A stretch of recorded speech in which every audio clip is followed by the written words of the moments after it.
Oh, fuck. I forgot to fix my camera. Shit. All right. Hold on one second. We are... While I fix this, we can discuss what we're doing today. So Dragon's Dogma comes out tonight. Very exciting. Very exciting. Ooh. Yeah, Dragon's Dogma comes out tonight. We will be there as soon... I don't think there is a preload for this game, which is kind of shitty. I'm not gonna lie. Yeah, that looks fine. Turn off focus because that shit fucks me up all the time. There we go. Okay. Yeah, we're playing. So what we're gonna do, right, is we're gonna make a few more characters on Dragon's Dogma, and then we're going to watch some lore behind the Dragon's Dogma. We're just gonna watch YouTube videos. We're gonna credit everybody. Obviously, it's not like I'm fucking. I only got like 2 viewers, so it's not like we're gonna be stealing the views away from these giant creators. Either way, we're still gonna credit the artists and all that. So, don't wanna be an asshole. Here, hold on. Let's switch to this screen right here. Pow, like that shit. Pow. Okay. And let's just fucking get right into it. So first thing we're gonna do is Dragon's Dogma character creator, and then when the game drops, we are just like, I'm gonna end the stream and then start the download. That way it gets done as fast as possible. And as soon as it's done, we will be right back up, right back and going. Because like I said, I don't think there's a preload for this, which is kind of poopy. That's like, it's icky, brother. No preload? No Chick-fil-A sauce? What? Yo, for some reason, my controller has been like not wanting to connect to my Bluetooth.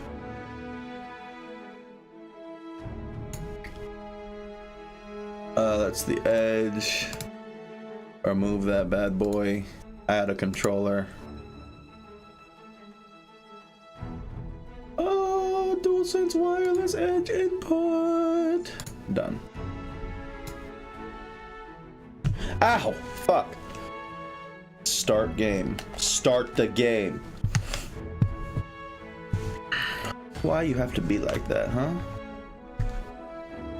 Why do you have to disobey a direct order? Wait, where the fuck is the controller?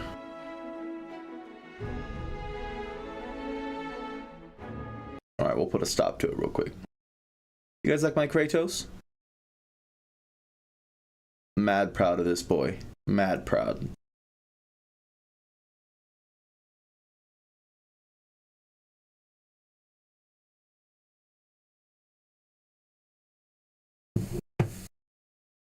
Okay, let's get her going. This will be a fun night. We're gonna be up for a long time tonight too. A long time. Like, we might be pulling an all-nighter. Because for me, I'm in the West Coast, so it comes out at 5 p.m. for us. Did it work? Hello? Controller? Respond. Okay, whatever. We got a mouse. We'll use mouse and keyboard for now. I ain't tripping.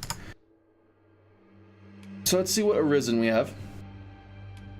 I'm not gonna lie, I really love our Kratos. Like, and we might end up just rocking him. That's our... They look like brothers. This is our, I don't know.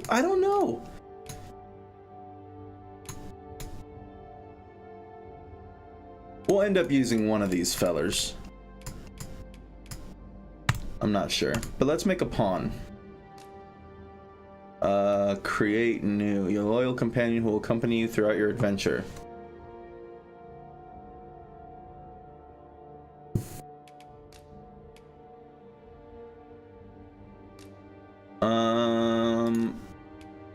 You think we could make an Atreus? Let's make one that's just for us first.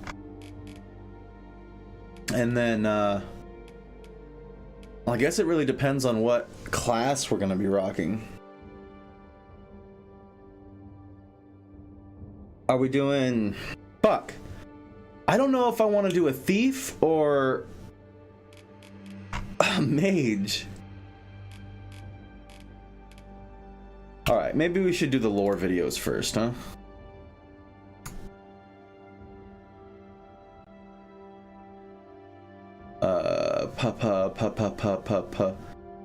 What? Wolfheart's already playing it? Son of a bitch. Go watch Wolfheart, he's cool. I only just started watching him recently. Okay. The story of Dragon's Dogma. Okay. We'll watch this one, but Dragon's Dogma 1 story recap. That's perfect right there.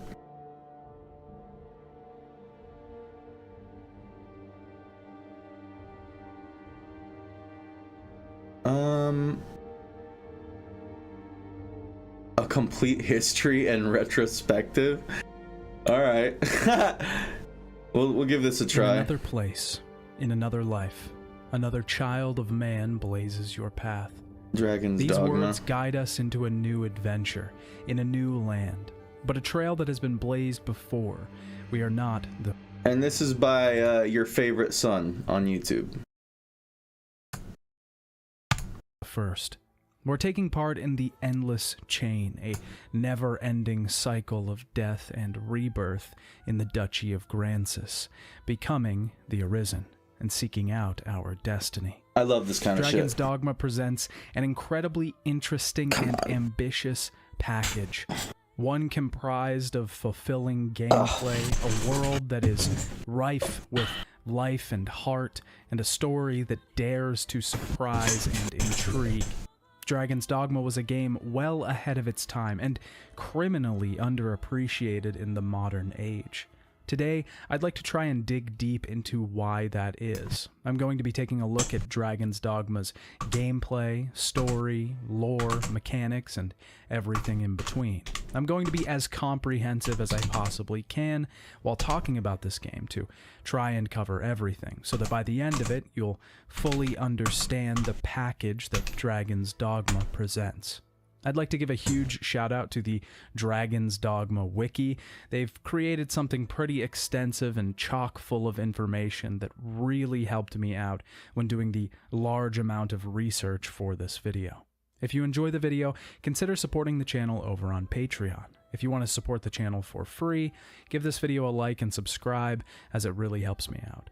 Spoilers for everything. This is 2012? Hey Dad, it's me, your favorite son, and today I want to talk about Dragon's Dogma. Dragon's Dogma was directed by Hideaki Itsuno, famous for directing the Devil May Cry games post-first entry. I didn't know that. Itsuno had the idea for the game all the way back in the year 2000. He wanted to make a new IP, but was eventually pulled on to work on Devil May Cry 2, and his business on that series didn't stop until 2008, when the fourth Devil May Cry game was released. He decided he finally wanted to work on the game he'd been thinking about for 8 years, and Capcom let him. The original concept for the game focused around the pawn system. He wanted the main character to form a party of pawns that would follow him around, but were based on other creations that players had made. Itsuno thought that browsing BBS, or Bulletin Board Systems, or as they're more commonly known, forums, was incredibly fun. The idea of posting to a forum and not having to wait for a message back or having to time phone calls with a person was incredibly fun. He wanted to take this idea and transplant it into a multiplayer component for a game. Because characters could use each other's pawns and send them items, this replicated the enticing part of that system in his mind. To this end, the game was originally called BBS RPG. Outside of the pawn system, originally called CMCs or Custom Mercenary Characters, the open world and the action RPG elements were just as important. These ideas were all pretty difficult for Itsuno to relay to Capcom and the other developers when pitching the idea, and some people didn't even fully understand it until the retail version was finished. Itsuno wanted to borrow from other successful RPGs at the time, like Oblivion, Fallout 3, and Fable 2.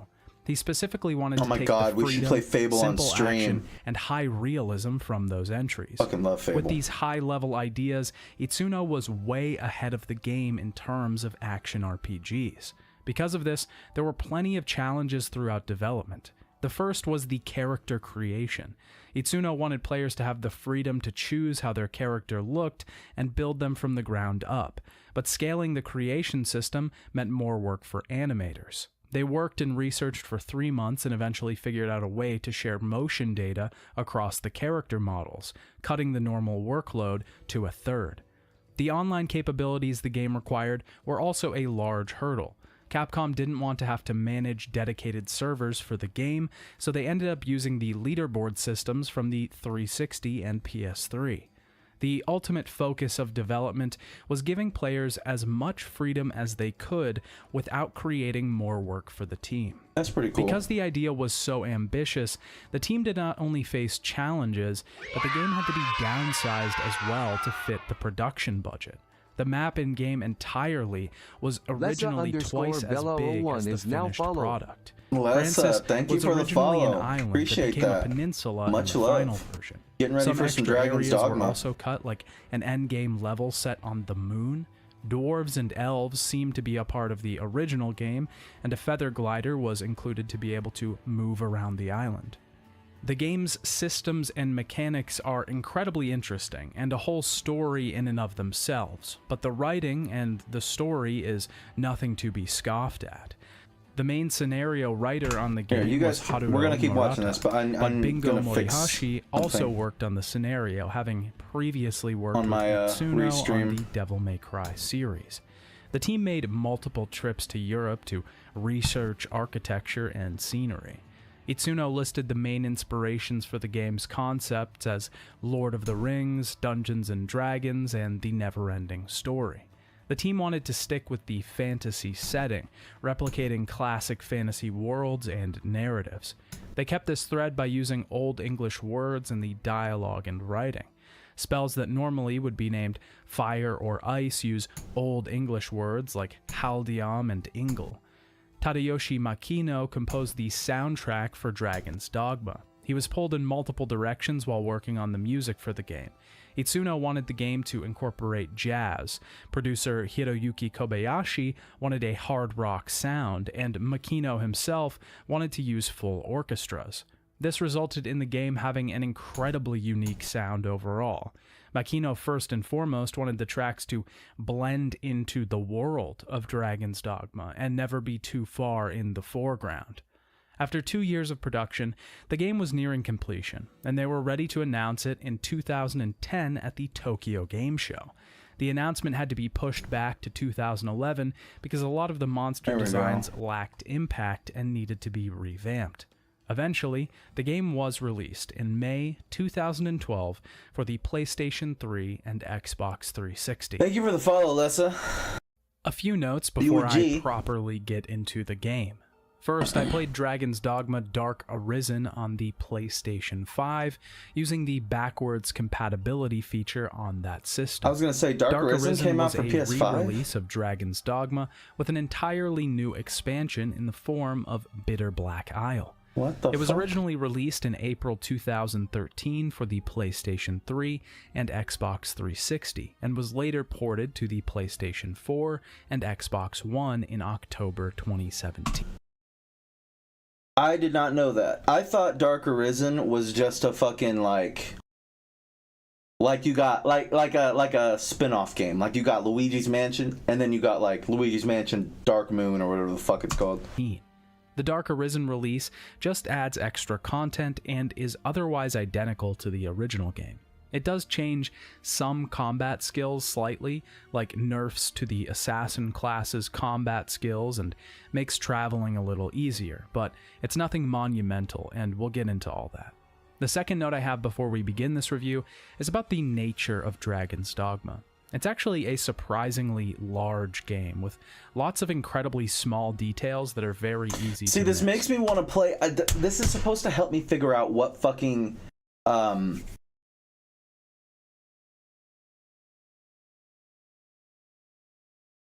class I want to play. Vocation, that's what they call them.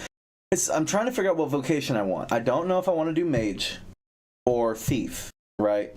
Thief looks fun as fuck, but I hear that they split thief and they split the thief up into 2 vocations, so it's archer and thief.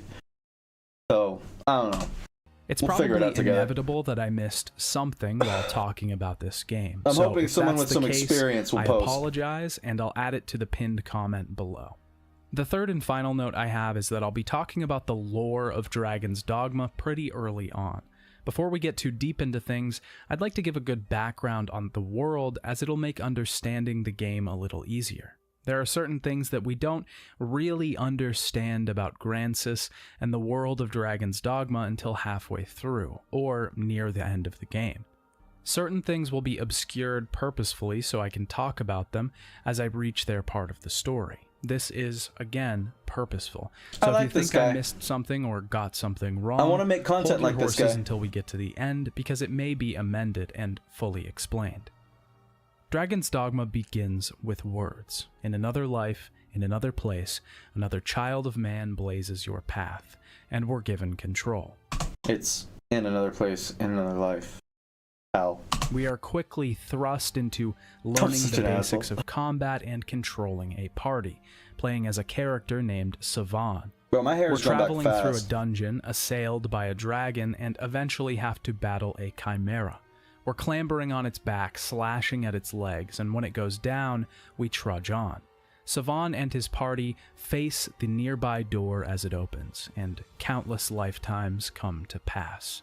French words grace our screen that I'm not near proficient enough to pronounce. They We'll try. Le plaisir de l'eau est toujours nouveau d'une occupation inutile. That sounded more Italian. translate to the delightful and ever-precious nature of a useless occupation, from a poem by French symbolist Henri de Renier. The same quote is used on Maurice Ravel's 1911 composition, Valse noble et sentimentale. 1911. Now, it seems useless, but is incredibly 9/11? poignant in explaining everything that we will experience. A massive rift opens in the sky, and we see a dragon. Damn. Harpies flying all around it. Big As ass its dragon. massive body is birthed from the crack in the sky. We're then able to create our character. The world is our oyster, and our new abomination is to be the pearl inside. I chose not to use my godlike power of creating a new man for evil, but for good, and I created Son, or as those with parental controls enabled will know him, Sammy. Our brand new character is enjoying the start of his morning in Cassardis, when the dragon we just saw flies across the town. It causes some structural damage to the docks and lands on the beach. No, he's Our just hero a boy. decides to bear arms against the enormous beast, That's not even as though big he as I doesn't thought it'd have be. the skill or gear to take on such a foe. I could He take him. accepts the challenge. Easy. We get a short segment No where diff. we hack at the beast's legs, but we can't do nearly any damage to the thing. Stab him He in the thrusts penis. his sword at the dragon, and it Ooh. impales itself into his hand, which shocks the thing. The dragon approaches our hero and speaks some foreign tongue that we can't understand.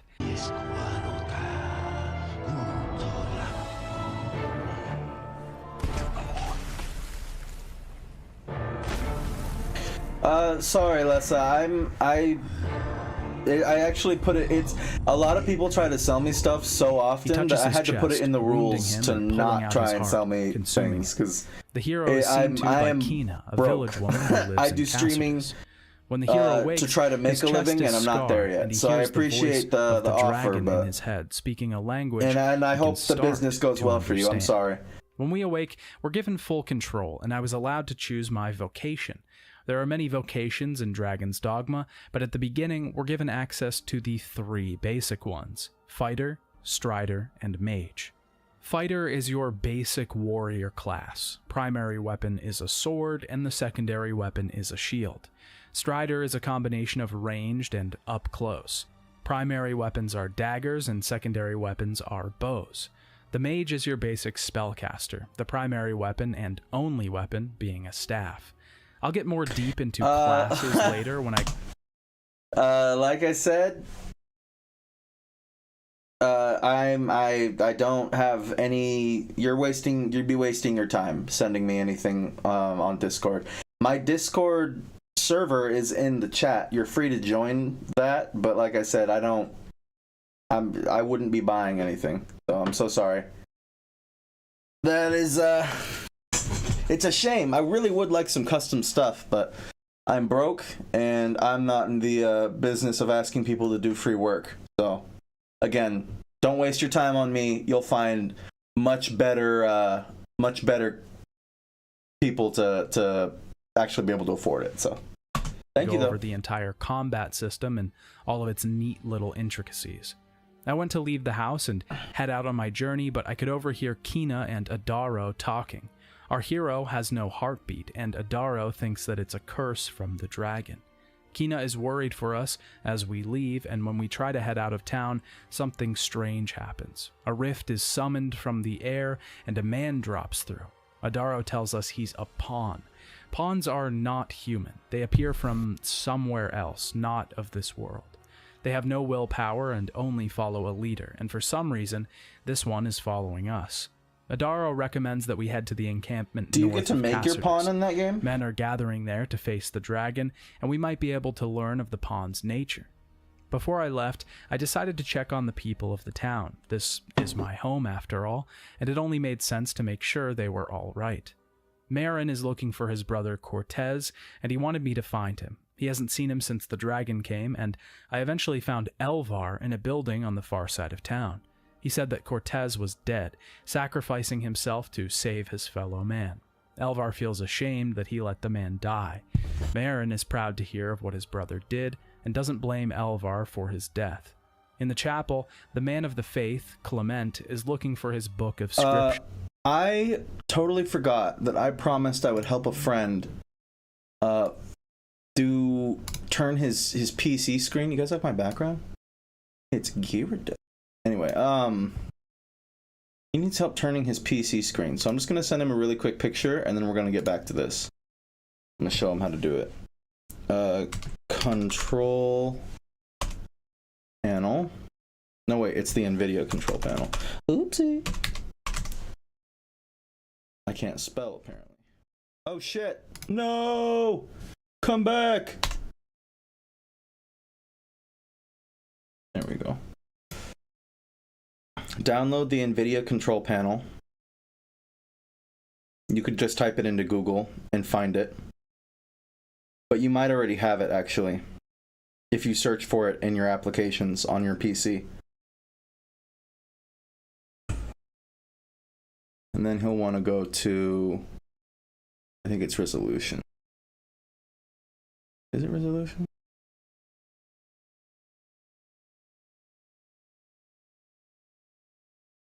Come in. Okay, everyone. I'm so sorry. I will be right back. I have a bunch of shit happening right now. Give me 1 second. That is the wrong button. Give me just 1 second. In another place. No, we started over. I'll find it. Give me 1 sec. I'm so sorry. BRB right there.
I am so sorry about that, everybody. Oh, hold on. Gotta switch the screen back.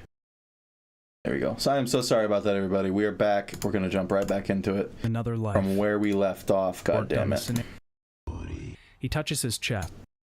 That's my Something dick. strange happened. Oh. Some provisions and headed to... There we go. Okay. Daro recommends that we head to the encampment north of Cassardus. Men are gathering there to face the dragon, and we might be able to learn of the pawn's nature. Before I left, I decided to check on... Lessa. No. Okay.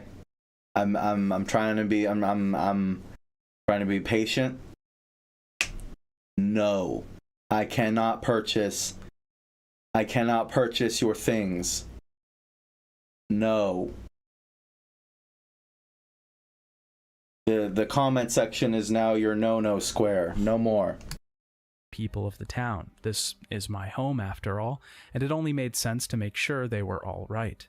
Marin is looking for his brother Cortez, and he wanted me to find him. He hasn't seen him since the dragon came, and I eventually found Elvar in a building on the far side of town. He said that Cortez was dead, sacrificing himself to save his fellow man. Elvar feels ashamed that he let the man die. Marin is proud to hear of what his brother did, and doesn't blame Elvar for his death. In the chapel, the man of the faith, Clement, is looking for his book of scriptures, but it's been stolen. Outside, Lou confessed to stealing it, but he dropped it when the dragon came. I found it on a rooftop in the middle of town and returned it to the priest. With these duties complete, I gathered some provisions and headed to the encampment with Rook, my new pawn. He was a mage, so he was helpful in battle, especially when we encountered a pack of goblins on the way. It was a short journey, but one we were grateful to make alive. When I arrived at the encampment, I encountered my first rift block stone. the words a portfolio. Foreign voice speaks to our hero from beyond, the Pawn Legion. And see some of my work. I keep getting that all the time. This rift serves as a gate. It connects our kind to your world. They have awaited him, the Arisen, the only one that can guide the Legion of Pawns. The Legion requests that we complete a trial that will show that we have the tireless spirit of self-improvement, the mettle to lead the pawns. At just this time, an ogre attacks the encampment, and we have to defend against it.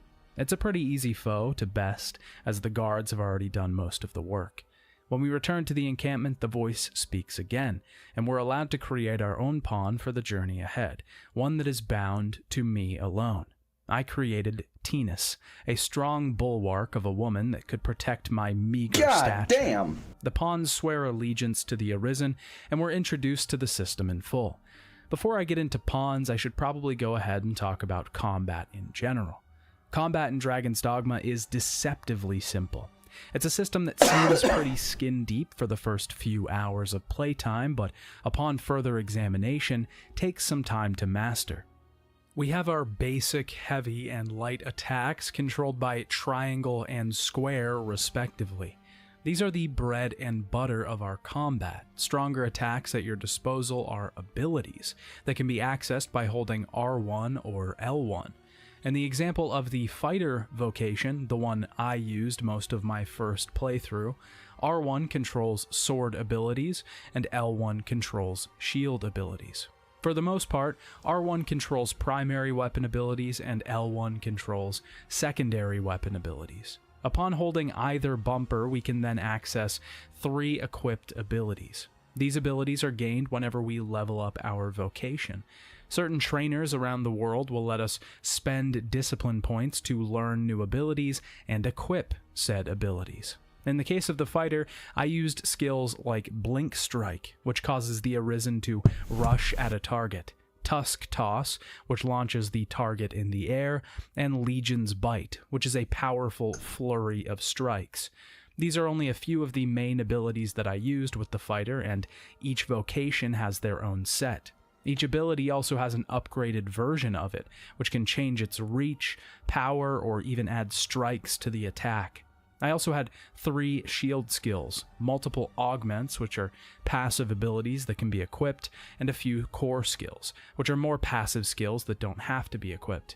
Each of the main abilities cost stamina to use, notated by the bar in the bottom left corner of the screen under our health. Stamina is an incredibly important currency in the heat of battle. Our bar will slowly increase over time. Normally I would probably skip the part about the game mechanics, but I hear that this Dragon's Dogma 2 is so like similar to the first one. I think this is still like useful to us. But it's used up in a myriad of ways. Using abilities will decrease it, running instead of walking will decrease it, and climbing on enemies or holding them will decrease it. One of the largest components of the combat system that Dragon's Dogma presents is being able to climb on enemies. Multiple times in our journey, we'll face monsters and beasts that are much larger than us. Because of this, we have to even the odds and hit them where it hurts. Most bosses have weak spots, and being able to access those weak spots, especially as a melee class, is an incredibly important endeavor. That's a lot of health. These might be the eye of a cyclops or the gems on the golem's body. Punishing these weak spots is vital to getting the boss down to a level where your party can attack and deal big damage. Bro, that's his ass. You aren't the only one responsible for this, though, as you have, ideally, 3 other party members in your employ. Once we create and gain access to our own pawn, we can enlist 2 other pawns to join our party as well, forming a 4-person team. These pawns are taken from the Rift and are the creations of other characters that have played the game. We're normally recommended pawns that have a similar level to us at the time, but we can also hire pawns that are much higher level than us for a cost. This is done by spending Rift crystals, but I'll get into those later. Pawns are AI controlled and generally do their own thing in battle, but can be ordered with the D-pad to do specific things. Stay behind or attack, for example. Pawns all act differently in battle, though.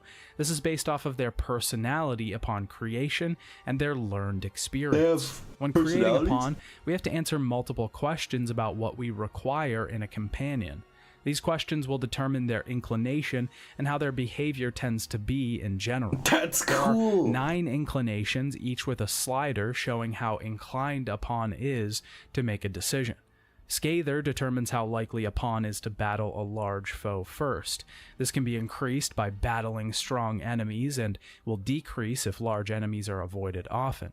The Medicant inclination will see a pawn prioritizing healing and pre-battle preparations. This will increase when giving the pawn certain commands, and will decrease when the pawn is at low health for a long time. These inclinations do 2 incredibly important things. First of all, it makes pawns unique to each other. Not only can they be different upon creation, but based on your adventures and the way that you and your party behave in combat, their personality will change over time. Not only does it make them unique, but it makes them change with the adventure, with gameplay, creating a specific companion for you and one that's affected by your playstyle.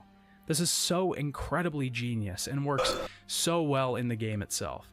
This ultimately creates a pawn that you are attached to, a companion that you don't want to lose. And that's Tinus. Not only does their inclination change over time, but their knowledge changes over time. Fighting the same beast repeatedly will cause the pawn to know how the foe behaves and understand their weak spots. Pawns will talk in battle, and if they know how to fell a beast, they will speak up and tell us how to defeat it easily. They will also gain knowledge of quests and areas around Grancis. If they've been to a certain area before in our game, when another player uses them in theirs, they'll lead the way to get to the destination. The same with a quest. If they've done the quest before, they'll know how to complete it faster and help out the Arisen using their knowledge. The more knowledgeable your pawn is, the more other players are going to want to use them, which gives you more rewards in the end and increases your pawn's level, making them stronger. So if someone's using my pawn, change the way your are they pawn using it at the same behaves, time you as can mine? sit down with Like them as at I a am? knowledge chair, which is found about halfway through the game. We can give them a talking to and try to slightly adjust their inclinations or how often they give advice in battle. If a pawn dies in battle, they return to the Rift, and we can use a Rift Stone to summon them again. They also do not age, so they're effectively immortal. It seems like a lot of information, but a lot of this isn't even found truly until diving deep into the system. The whole game itself just works, and these little intricacies are a post-surprise found after playing the game for a bit. There are all these little epiphany moments where you find out how the system works, and when you do, its genius just shines right through. There are so many moving parts here that I haven't even talked about yet, but we'll get to them in time. These are just the basics, and the true genius of the system, which is how it ties into the narrative itself, will be revealed in time. There is one downside to the pawns in general that many fans of the game have pointed out. The 2 extra pawns that fill your team, the ones comprised of other players' pawns, you're not as attached to. This is because they're swapped out often for other stronger pawns as you level up and progress through the story. They feel more like an extra ability or equipment rather than a part of your team, which isn't that great, but almost makes you feel more attached to the pawn you've created in the end. It's something that could be extrapolated upon without you having to create 3 pawns yourself, which would be time-consuming. After I gathered my team, Sir Byrne wanted to train us. We participated in 3 tests, carrying boxes, attacking targets, and attacking more targets. This is designed to see if the pawns you've chosen comprise a balanced team and get you ready for the rest of the game. It's a good idea to have a good mix of range and melee, and a good mix of magic and physical. After this, a Hydra attacks the encampment and we're forced to battle it. The Hydra's weak spot is obviously its heads. The best way to deal with it is to climb up one of its necks and slice a head off, dealing a large amount of damage. Luckily, the Hydra flees after we take one of its heads, and we don't have to battle the thing entirely. Mercedes, the head of the enlistment corps at the encampment, is shocked at what we can do. She believes our power is coming from the fact that we're the Arisen, a character of myth and legend not so far in the past. Mercedes is from Hearthstone, sent to aid the people of Grancis, the duchy where our story takes place, after the attack by the dragon. She wants to take the Hydra's head to the capital of Grancis, Gran Soren, and give it to the Duke as trophy and proof of our handiwork. Before that, I headed back to Cassardus to check in on the people of my home before I set out on my large journey, because Gran Soren is a long ways off. A trader named Madeline is trying to make her way to that very city, but wanted me to escort her to the encampment. When we arrived, I gave her 1,000 gold so she could get to Gran Soren and opened up her shop. Then we headed out to make our way to the capital. Here we have to guard the cart and ox from the ambushing enemies along the path to Gran Soren. It's quite a long ways, and this whole quest really makes you feel the distance and the travel. I'm excited to see what kind of monsters we're going to fight. At first, it doesn't just feel like you're running from one place to the next. From what I've seen, it's a lot of Greek monsters. Like a journey. There's this sense that there are miles between a place, and it takes time and effort to get there. That will change later when we get access to the fast travel system, but for now, we're going to have to walk. We have to guard the cart from goblins and harpies. Goblins are the fodder of the game, the basic enemies that will eventually be slicing down with one fell swoop. Love that. The harpies are flying beasts that my pawns have to bring down to the ground before I can finish them off. When you're playing as a melee class and something is flying in the air, it makes you realize the teamwork that's required for the combat system to be pulled off. You have to wait for your pawns to knock the birds from the sky before you can go to town. Your party is a well-oiled machine that requires every part to run correctly. It's a fine balance. Eventually, we reach the capital city with the Hydra's head in tow. Mercedes tells us to take our time in the city and explore the place. We're met first by Mason. He tells us to start our exploration by heading to the Pawns Guild. One of my favorite moments in this game is the first time you get to Gran Soren.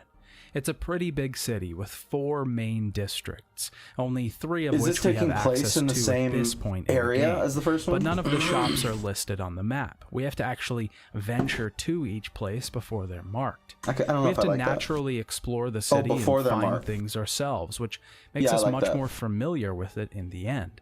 The urban quarter is where most of the main shops are. Caxton has weapons and armor for purchase, and he can also strengthen our current weapons and armor for a price and some specific materials. The ale house will provide drinks and a notice board where we can take on extra quests that are simple, but for some additional experience and gold. We can rest at the inn to skip time or regain health and stamina. The innkeeper will also let us learn new skills, change our current ones, or access our storage box. The apothecary here will also sell us healing herbs, or the components required to make our own tinctures. The Craftsman Quarter is the main location of the Pawn Guild. The pawns are a separate people and tend to segregate themselves from humans. The Noble Quarter is at the top of Grand Soren. It's home to the cathedral and a few homes of the city's richest. It also holds the gate to the final area of the city, the castle grounds. We won't be able to access this for a bit, but this is the seat of the Duke of the city, Edmund Dragonsbane. There are also the smaller areas of the Venery, Aqueduct, and the slums. One very interesting business is the Black Cat, a black market dealer that has all sorts of interesting items and trinkets for sale. You can also forge items here though, which is an absolute game changer for certain quests. We'll get into this a little more later with some side quests, but for now, just know that we can pay Mount Bonk to create a copy of an item for us. This copy won't have the same properties. We can't create infinite potions here or anything, but we can do some nifty things with it. I headed down to the Pawns Guild to meet Barnaby, the pawn that tends to the guild's affairs. He welcomed me to the city, and I just couldn't help that I was already missing home. I decided to make my way back to Cassardus and check in on the folk there. Apparently, Kina went looking for a way to cure my dragon's curse and journeyed into the Witchwood to find it. She needs to be rescued because the Witchwood is no place for someone like her. She's at the entrance to the Witchwood and asks us to take her into the forest to find the witch and cure the Arisen's curse. A witch? The Witchwood is a deep, dark place. It's covered in fog, and the only way to clear it is to destroy the idols hidden around the place. This only clears it for a period of time, though, because after a couple days, it will come back.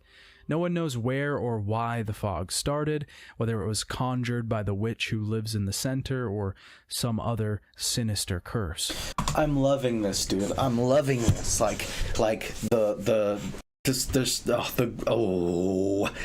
It's giving like Witcher.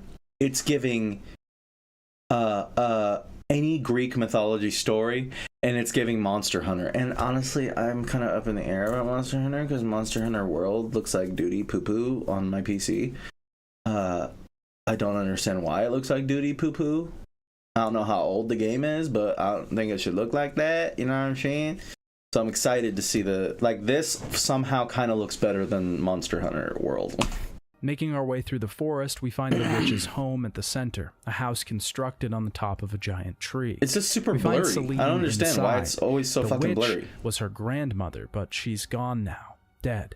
She has some interesting things to say, that the worm speak that the dragons use cloaks the truth. Her grandmother did not tell her of the dragon because she didn't want her to be branded a heretic by the faith. Kina returns back to Chief Adaro, her father, safe and sound, but none the wiser on anything relating to the dragon. The witch was Pablos, lying. the owner of the inn, wanted me to help him with a thief in town. He set up a sting, we waited for nightfall, and I grabbed the thief, carrying him back to the inn. He's part of a group of bandits called the Iron Hammer who have set up in the south. The folks of Cassardus seemed like they were okay on their own for now, so I headed back to Grand Soren to continue my journeys. The trek from Cassardus all the way to Grand Soren is a long one, and making this journey again and again can be arduous. Luckily, Dragon's Dogma does have a fast travel system. It's not as easy to use as other systems though, we have to put in some work to set it up. There are 2 items required to travel, a port crystal and a fairy stone. Port crystals are the beacons that we can travel to, and they're pretty rare the first time through the game. There are only 5 in the base game, so they have to be placed strategically. Once we place a port crystal, we can use a fairy stone to travel to that crystal instantly. Fairy stones are in short supply though, and can be pretty expensive. Luckily, the Dark Arisen version of the game created an item called the Eternal Fairy Stone that we automatically get when arriving to Grand Soren. It's stored in our item box and can be used right away. I didn't understand any of this until I already had about 10 to 15 hours in, so I did my fair share of running around before I got my network of port crystals set up. Port crystals aren't easy to find though still, and like I said, you can only get a maximum of 5 on your first playthrough. Back to the main quest, Barnaby needs help with something at the Pawns Guild. He introduces us to the Everfall, a huge structure that lies beneath Grand Soren. It's a winding path downwards, and he needs us to travel inside and explore its depths. The Pawns are the keepers of the Everfall. It's special to them, but some presence has been felt inside since the dragon's coming, and Barnaby wants us to find out what it is. I journeyed down into the thing, with Tinas and my other companions alongside me. At the bottom, while investigating the Flame Servant's throne, tendrils began to appear and pop out of the ground all around us. The tendrils will just keep reappearing as we destroy them, so we have to make a run for it. Barnaby says that the light at the bottom is new, and the Pawns know very little about the truth behind the Everfall.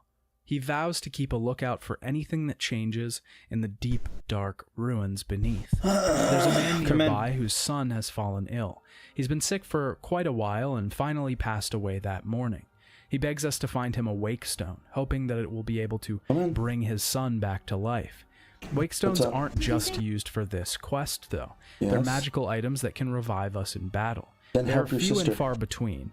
We can find shards of them throughout the world and assemble 3 into a whole one. He gives us 2 shards and tasks us with finding the 3rd. We can either buy this at the store or find it down in the Everfall. Using the Wakestone, we can bring the smith's son back to life, and he is eternally grateful.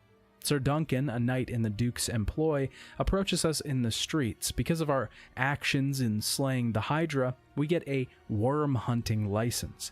This is an honor only given to the finest warriors that the Duke sees as fit to hunt the dragon. This license gives us a 5% discount at all of the shops in town. With this license, we can see Sir Maximilian, captain of the hunt, to get some new tasks to help Grancis rid themselves of the great dragon.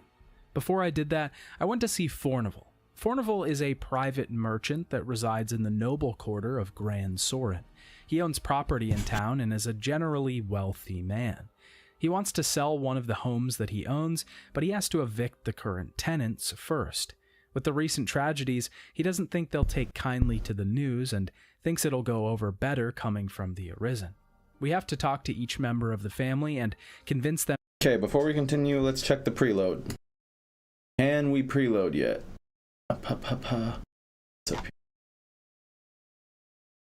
Okay.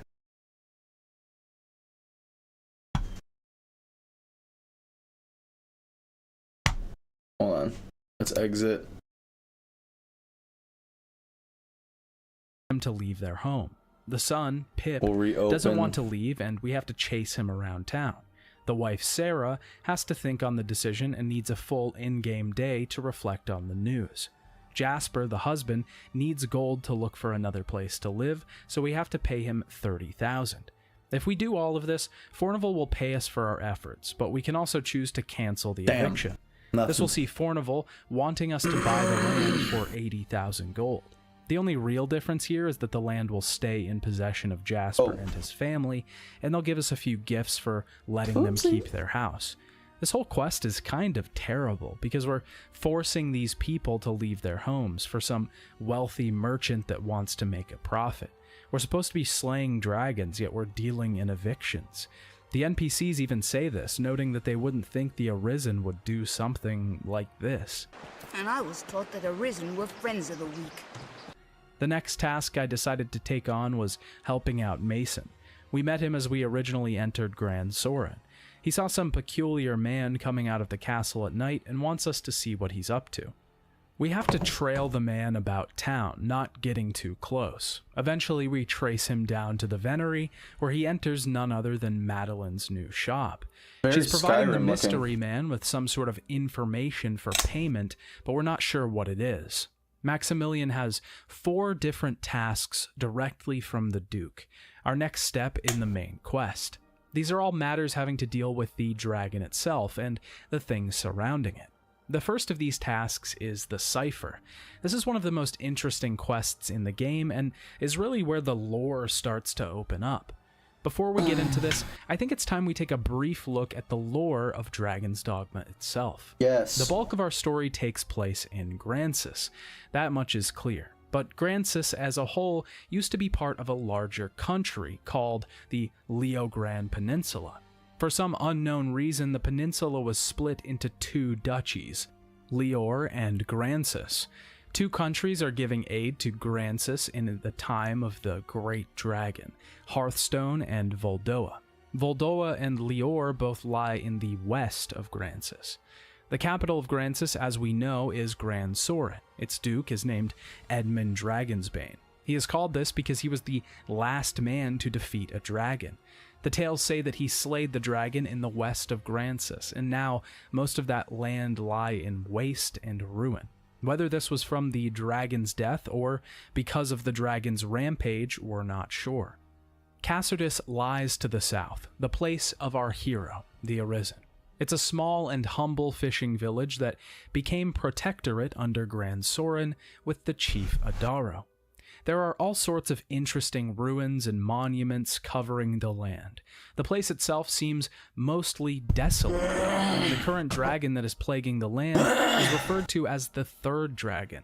During the time of the First and the Second, many settlements and places are thought to have been destroyed.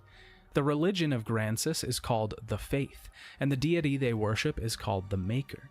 There's a small cathedral in Gran Soren and an even smaller chapel in Cassardis.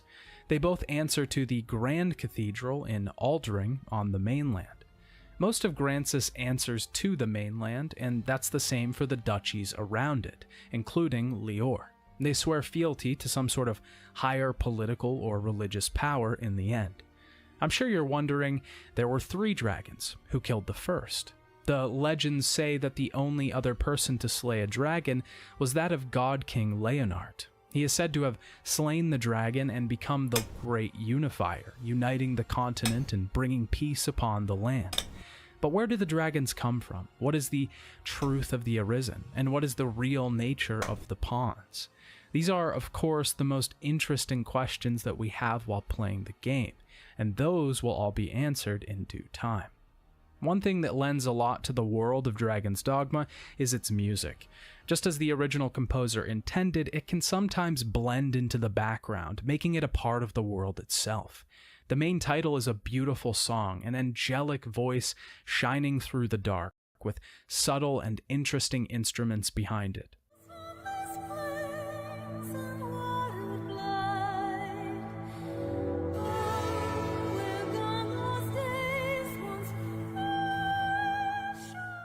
The character creation song is low and tribal, thumping and beating, rhythmic and addicting.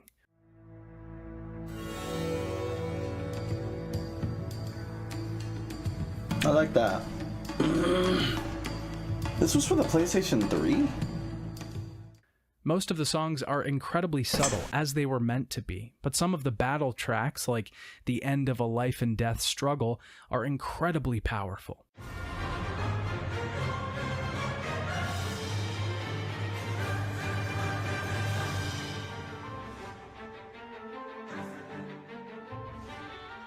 It's biblical in scope, a grandiose track that feels like it's being shouted from the heavens above.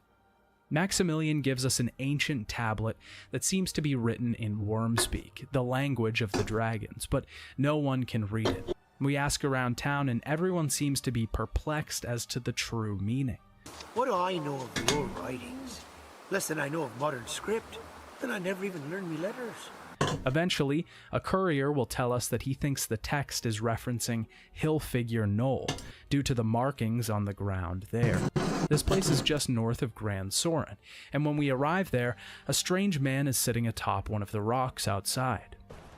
Him who knows that I know what he seeks to know, knows it well, while he who knows not what I know, or know not.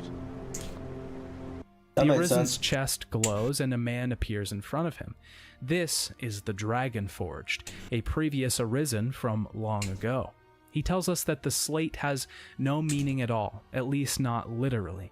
It was meant to bring us to him, and that only we can see his true form. This other man is named the Fool, and was the dragon-forged's pawn when he was arisen. There is quite a bit of speculation on what the true nature of the Dragon-Forged is, because we don't learn a lot about him during the course of the game. It seems he did battle with the dragon and broke his spear, and was then forced to use his fists to fight the beast. This would explain his burnt arms. There are many theories about the Dragon-Forged that I'll cover later, but for now, we head back to Maximilian for another task. There's a research team looking for information on the dragon just west of the Mountain Way Castle.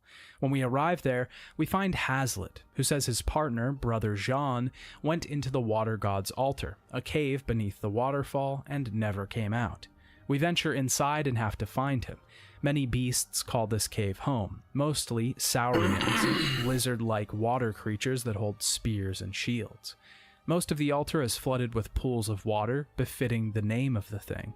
We find Brother Jean's body inside the main chamber and tell Hazlitt of his passing. He wants us to finish his research, though, and find what he was looking for. To do this, we need access to one of the chambers, and for that we need a key. The key is unfortunately on the ogre's body inside, so we have to defeat him. This was the first large boss I remember being very hesitant to take down. The monsters can be just so imposing and massive. A destructive force hulking around in the dark almost seems impossible to slay. Pawn, dude, and Dragon's Dogma doesn't pull its punches. Tweaking. I wouldn't say it's a hard game overall, but it's definitely a game where you need to be prepared for every battle that you go into. If you aren't, you'll be wiped away in a second. Taking down the ogre by targeting his head and legs gives us a key and allows us to access the hidden chambers of the altar. When we find the 5 plates inside and return them to Hazlitt, our quest is complete. After this, I decided to help Fornival again. He required that I lead his daughter Simone around the town.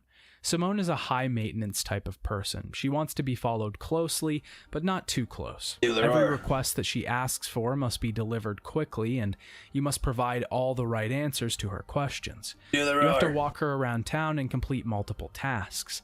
If these tasks are not performed to the T, then you won't get the best reward for the quest. If you do stand up to her liking, then you can get the gold idol. The gold idol is a very important item because it gives you a 30% discount at all stores in town. It's a symbol of a high artisan and is used to gain access to specific vendors throughout the town. We can give this idol away to Caxton or Madeline, and they will provide us with better wares. We can also gain a forgery of the item by using the services of the Black Cat. This will allow us to give them the real idol and keep the fake one to still receive the discount at stores. Another of Maximilian's requests is that we look into the local cult called Salvation. They're worshipping the dragon itself and praying for its coming. They believe that they will be purged by the dragon and that death through it is the only way to become pure. We chase them down in the catacombs and eventually come face to face with Elysian, the leader of Salvation, the man that Mason was looking for. We fight off his undead creatures and we're given the fate of the cult in our hands. Mason wants us to kill him and put an end to his tirade, but we have a choice. If we kill this man, Mason will like us and his affinity will go up. If we don't, Mason denies us and all quests with him end. Affinity in this game can be pretty important. Managing your relationships with the folks of Grancis can make or break your trade and your ability to complete their quests. If people don't like you, they won't give you their tasks to complete. They may also cut you off from their wares or sell things at a larger price. I decided to kill the cult leader, as his goal was to bring about the downfall of all mankind, and that seemed pretty bad. Eventually, it was time to heed the Duke's call. He wants a council with the Arisen, and I answered. Inside the Duke's call, the court jester approached me and decided to place a hat on my head. We have to wear this crown in front of the royal audience. Regardless, the Duke honors us and sets us to the royal tasks now. These tasks are much more befitting of an Arisen. On our way out of the castle, we encounter Lady Aelinor. She is the Duke's wife, but seems to have a sort of affection for the Arisen. She takes our crown and we're set on our way. Before leaving the Duke's manse, Aldous stops us, the chamberlain of the Duke's court. He sees to the royal orders and will be giving us our quests and duties from here on out. He seems evil. Before we begin to complete these orders, there are some other tasks that we must see to. There's a boy named Tomlin who requires use of us in Cassius. His father has gone missing after he was the Duke's gardener in Grand Soren. Flavian tells us that the gardener is in the dungeons at the order of the Duke. Supposedly he was in league with bandits. We can find him in the dungeons, but to get him out, we need 2 skeleton keys. One of them can be bought from Mount Bonk at the Black Cat, but the other has to be crafted. Dragon's Dogma has a pretty simple crafting system. We can combine items to create other ones. It's about as simple as it gets. Mostly this is used to create potions from other herbs that we find out in the wild. We can also combine certain items to create skeleton keys that will unlock dungeon doors in the Duke's manse. Once we get 2 keys, we can get the gardener out and use one of the other cells that happens to have a secret exit and descend down into its depths. It eventually leads outside into the slums where the son and his father are reunited. We'll eventually learn that some men are gathered in the Witchwood trying to hunt down Celine in her hut. It's time to save the witch, and we have to head back to the Witchwood itself. Once we arrive, we see the guard at Celine's door, but a golem appears and we have to do battle. This is a pretty difficult fight the first time through.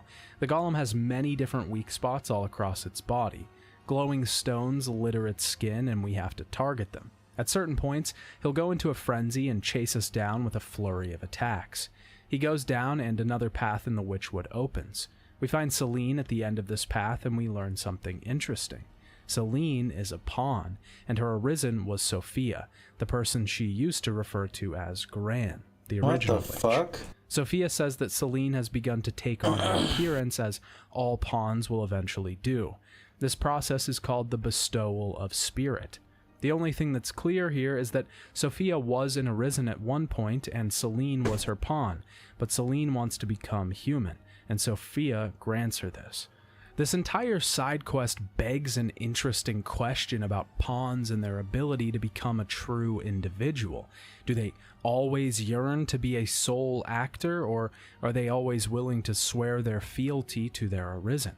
Regardless, Celine returns to Cassius and uses the Arisen's home as her new house. Heading back here later, we'll see us finding a strange plate with odd writings by Sophia's grave. I took it back to the Dragon Forge to see if he knew what it meant. The tablet itself is the Arisen's bond, and it shows itself to each Arisen. The tablet will then take on a form suited to us. Ours takes on that of a ring, and we can give this item to anyone we choose, whose affinity for us will then be raised to its maximum. I gave it to Celine because I wasn't really sure what it was meant for at this point in the game, and ended up regretting it later.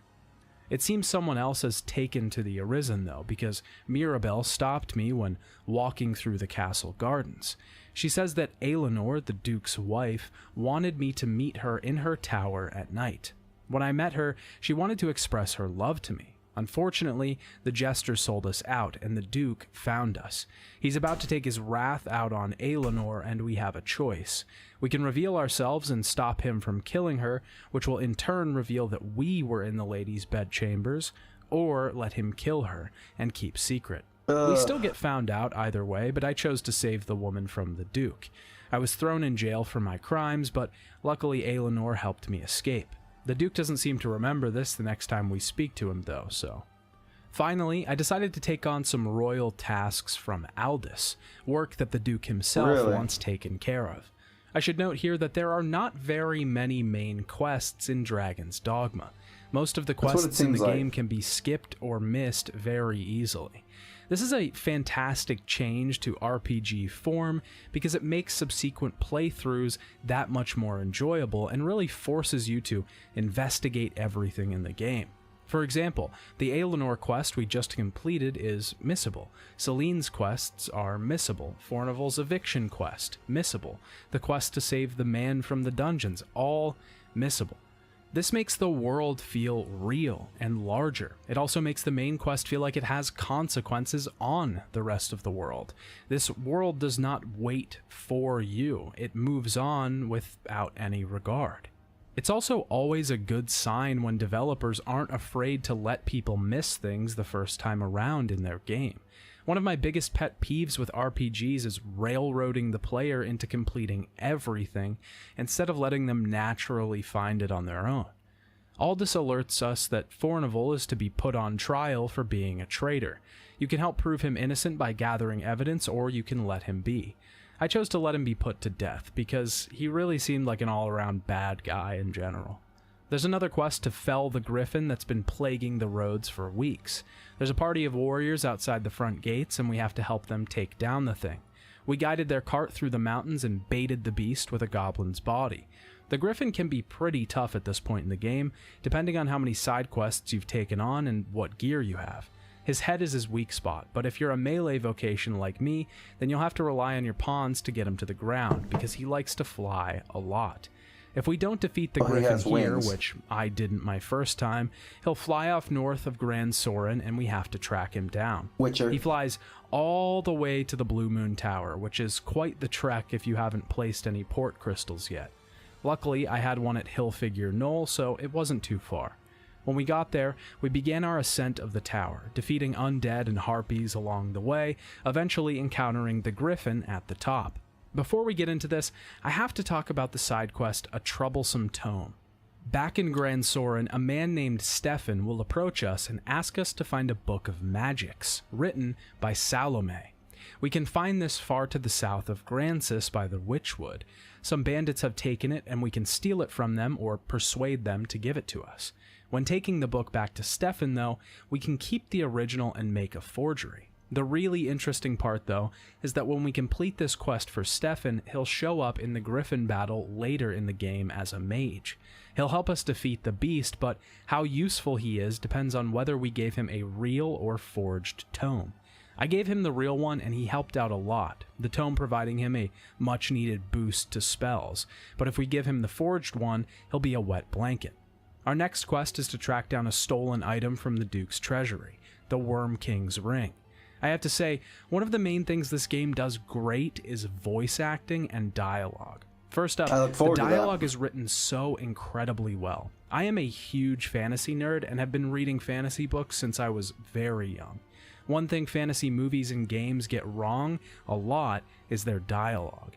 It always sounds so bland and hollow, but the dialogue in Dragon's Dogma is top tier. These characters genuinely feel like they're in a fantasy world, and they speak like they're from Grancis, not a recording studio. I heard tell our castle worker was in league with bandits, but the guard caught wind of the scheme, and he confessed to all not long after. Sir, I know 'tis not a matter fit to thrust upon a passing stranger, but... A wise choice. I warrant you'll be eager to hear what I have to say. I have long searched for a certain tome. Speaking of that, the voice acting in this game is also great. Most everyone has great performances that make characters believable and interesting. Not only that, but the sound design for the voices is amazing. Every voice sounds like it's actually in a city, or in a shop, or outside. One of my biggest pet peeves with modern We got voice an hour. acting is that it sounds like the characters This shit are better inside download quick, your dude. face, not in the building in the game world. It's an incredible touch that's fantastic and well done. We track down the man that stole the Worm King's ring, realizing it to be Salome, the same man who wrote the grimoire of forbidden knowledge we just spoke about. After your first encounter, he retreats to Blue Moon Tower, where we have a battle with him on the roof. He doesn't let us attack melee at all, as he just teleports away. We have to defeat his minions and then go for him. He falls off the roof, his quest for power ended, and we can take the ring back to the Duke. The Duke wants us to help out Mercedes, as she needs to deal with the unrest between the soldiers at the Stone of the North, otherwise known as Wind Bluff Tower. We help her confront Julian, the same man that was sneaking around Grand Soren getting information from Madeline. He's been involved with the cult Salvation, and his ultimate goal is to undermine Grancis by preventing them from slaying the dragon again. He's originally from Voldoa, a place that breeds strong warriors and knights. He doesn't want a soldier from Grancis to fell the worm, because it would create a political power too strong for Voldoa to agree with. The fight between Mercedes and Julian has become personal, though, and we have two options here. We can let Mercedes fight him alone, which is what she wants, or help her out and defeat Julian. She'll be upset with us if we help her, and if we don't, we'll gain more affinity from her. I chose to let her work this out on her own, but she lost the battle to Julian. She's ashamed she could not best the man and decides to return back to her home of Hearthstone. We're told by Aldous to head to the Way Castle, but on the way there, a messenger tells us a beast is attacking Grand Soren. When we arrive, a large cockatrice has started to lay waste to the city's supplies. Bro. We have to defeat it and try to protect the supplies as much as possible. Witcher. The biggest weapon of the cockatrice is its petrification breath. If we are petrified, unlike other status effects like blind and freeze, we cannot be freed from it outside of using a potion. If we let it go, it will eventually kill us and is easily one of the most deadly We're gonna go effects thief. in the game. Aldous rewards us for our efforts, and the Duke wants us to set out on an expedition. 100%. He gives us some financial rewards for all of our efforts, and we're about to enter into the final quests of the game. This is where the story of Dragon's Dogma really starts to shine. The Duke finally gives us orders to head to the Great Wall and see what the Salvation Cult is up to there. It's quite a long journey, especially if we haven't been through this way yet and need to place a port crystal. On the way, we'll face many ogres and chimeras. When we arrive, we're faced with a couple of armored cyclops here and harpies. These guys can be pretty tough, especially armored to the teeth like they are. Their armor can mostly be destroyed and knocked off, but with it on, it can be difficult to deal a stunning blow on them. I want to point out here that I lost a bunch of footage here on my original playthrough of the game. So if you see me being overpowered at all, it's because I'm using footage from one of my other playthroughs. Making our way through the castle, we also have to fight another chimera. At this point in the game, these things are dealt with pretty simply. It's best to take out the snake head first so it doesn't poison us, and when the thing is down, just slash at it repeatedly until it dies. At the top of the tower, we see Elysion, the madman. Maybe I behind should have gone into Salvation. this blind, He you wants know? to bring the dragon to this world, and with it, what he thinks is their salvation. He turns his two pupils into wights, and we have to fight them. They're pretty easy and weak to unholy, so they go down quick. Elysion tells us that we're far too late because the dragon itself is upon us.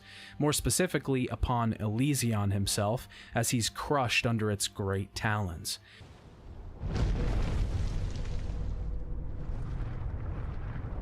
The rantings of an up-jump zealot make for tedious listening. His ilk serves no role in what is to come. Only my death will staunch the flood of destruction. We're face to face again with the beast himself, and he says the cult has nothing to do with the real truth. Grigory, the great dragon, challenges us once finally. He says that we have to come face him at the Tainted Mountain, and that until then, he'll keep the heart that he stole from us. The Great Wall begins to crumble underneath as the dragon takes flight, and we have our final task at hand. Before we head for the beast, though, we can return to the Dragon Forged, who will give us some gear for our battle ahead. When we head through the Great Wall, we see a familiar sight. We're walking the same path that we did during the tutorial, playing a previous Arisen named Savan. We have to fight the same Gore Chimera that he and his party did, which is much simpler when you understand all of the mechanics. Through the gate, the Arisen walks and is finally face to face with the dragon himself, the beast that's been built up for the entire game. What is your purpose here, Arisen? Arisen. You sought to live. You had naught but run and hide yourself away. But then, tell me, child of man, what does it mean to live in truth? No. Before we fight him, he gives us a choice. He's kidnapped our beloved, and in my first playthrough, this was actually Madeline, but on my second playthrough, the speedrunny version, it was Aelinor. Who the dragon chooses to capture is based on their affinity for you. Normally, it's the person that you give the ring to that you get from the Dragon Forged. I gave the ring to Celine on my first playthrough, but my beloved was still Madeline. It's certainly a really interesting mechanic and basically takes into account what you did throughout the game and takes the person that you probably interacted with the most. Regardless, the dragon says that we have a choice here. The choice all Arisen are given. Either we can fight him and risk destroying ourselves to get him to leave this land, or we can sacrifice our beloved and he will still leave the land in a temporary peace. If you give him your beloved, we'll see a scene of the Arisen, now the Duke, sat on his throne, living his life in torment. What we should actually do, though, is save our beloved and fight the dragon, because that's what we were meant to do, and he will not take another life. The Arisen has to make this right, so we begin our final battle. The dragon chases us through the tower. We get a short sequence where we can attack his head and eventually fight him in a large room. The goal here is to climb his body and attack the scar on his chest to open his heart. Once we do this, though, he flees. We have to chase him down across multiple towers, dodging his flaming attacks and his pounces on the brick-and-mortar battleground. Eventually, we can shoot him down with a ballista, and with the short opening, the Arisen uses it to jump onto Grigory's back. He takes flight across the sea to an unknown island, while we climb him and try to attack his heart. Eventually, we're thrown off, and as our chests pass, the dragon falls to the ground. This is where the real battle begins, and the party has to do away with the dragon for good. He's a pretty tough opponent. He can do a ton of damage and rip through our health. We again have to attack his chest, and this is usually done by climbing all over him. As much as I've praised Dragon's Dogma, my largest complaint with the game is the overall jank. The climbing system is one of my favorite parts about the game, and it's probably one of the coolest things I've ever seen in an RPG, but it can be pretty funky sometimes. Often you won't be on the monster's skin, but inside of them all of a sudden, or you'll randomly be flung off, or the camera will glitch out. This makes sense overall, and probably has to do with the fact that this game is just so ambitious and was really trying to do a lot for the time. After we defeat the dragon, the sky turns black and ash begins to fall around us.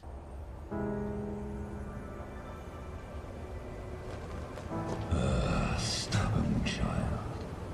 Whatever meaning life holds, it makes men deaf to all reason. Heed me well, Arisen. In my death, you've won a future for this world. But what that future spells for you, for all men, is a truth you'll find staring back from this world's utmost depth. Suddenly, we see catastrophe in Grand Soren. The urban quarter of the city has begun to crumble, and a large gaping hole has formed where it once was. Jesus. The Arisen's heart has been returned to his chest. He's won his life back. At the same moment, we see the dragon forged crumble to ash, and the Duke grow old within an instant.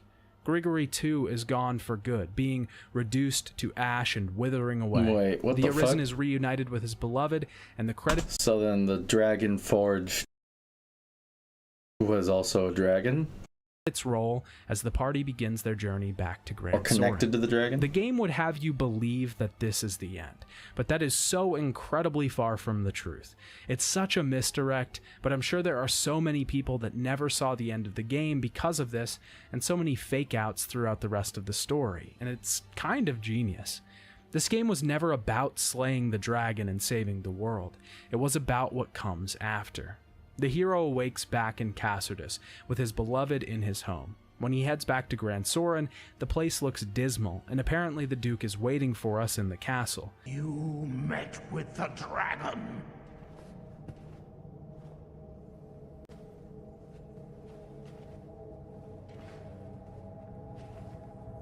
And we kissed your girl, cuh. Don't think for a minute. I don't know what you did then. I of all men.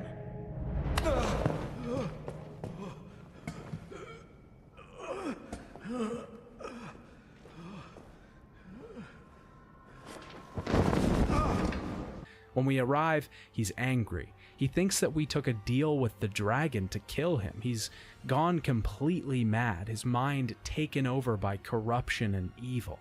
He bars the door and tries to kill us. We have no choice here but to defend ourselves, so I killed the Duke. The guards storm in and he frames us, turning the guard in the city against the Arisen. We have to fight our way out of the castle, even Sir Maximilian falling for the lies against our name. We're chased through the city and we arrive at the pit in the ground. Just as the guards chase me to the edge, harpies poured out from the hole, filling the sky with monsters from beneath, and Grigory's words are echoed out. There's a truth you'll find staring back from this world's utmost depth. The Arisen takes the plunge and jumps into the hole, into the Everfall.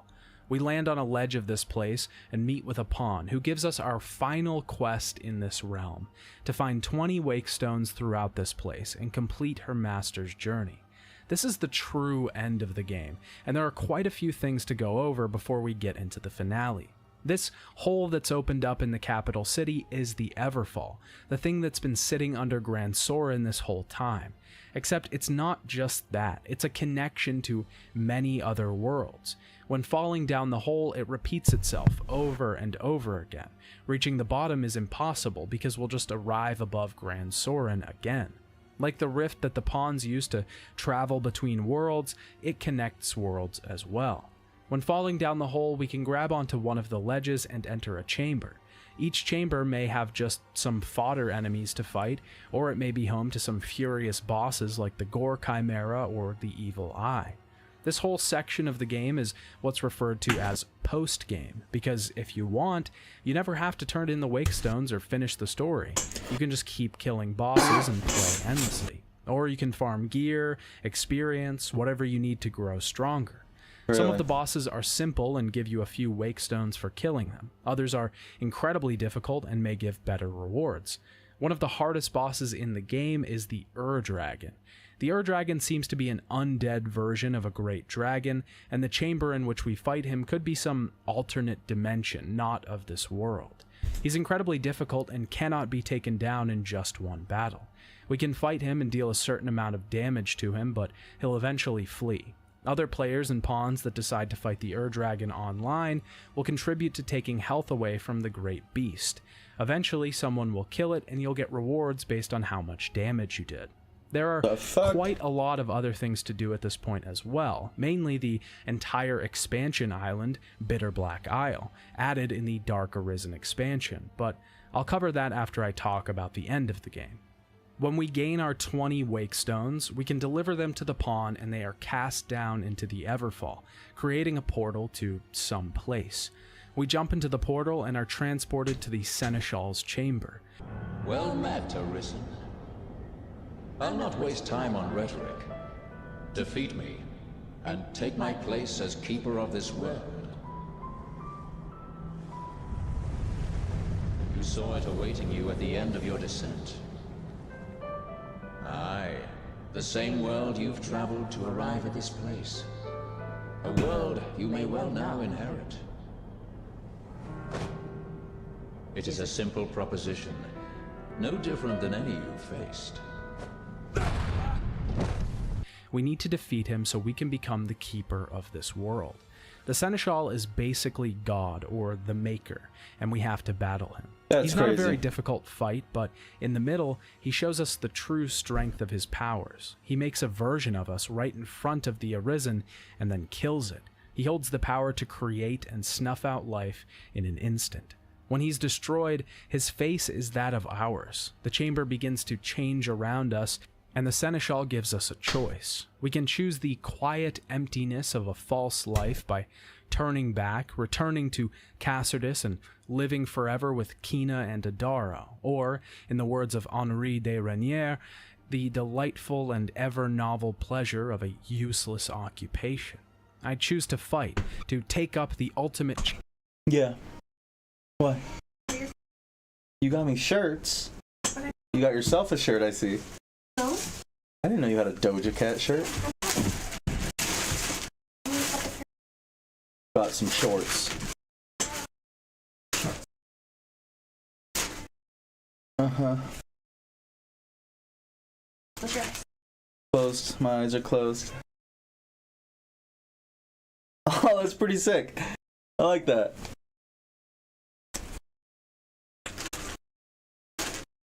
Hell yeah.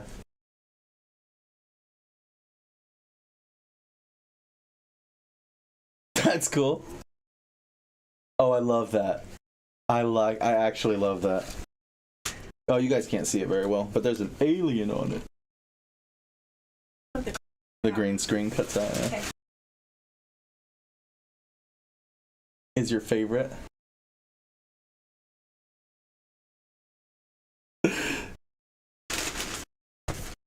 This one. There's more? I figured I'd get your old shirt to work. Oh, that's dope. I like that a lot. I really wanted this. I like that a lot. Okay, I'm not sure about this. Okay, there's more. Oh, this one. Yeah, I love that. Yeah. That's my favorite. Bro, I might wear that one right now. That's fucking sick. this one I wasn't sure about. Another one? I love that too. That might be my favorite. What the fuck? Okay. Thank you so much. You get my old shirts, yeah. Yes, you do. Will you check on children? Well, it's their own parents are almost here. I just need to make sure their chores are done. Okay. I love you. Got some new shirts. Challenge. We're almost done with this video. On the way, we have to slaughter shades of everyone we've met throughout the story. Mercedes, Julian, the Duke, Eleanor, Madeline, everyone. No. When we reach the end, the Seneschal reveals his true form. He is Savan, the Arisen that we played at the beginning of the game, and he summons his pawn to fight against ours. Arisen, forgive me.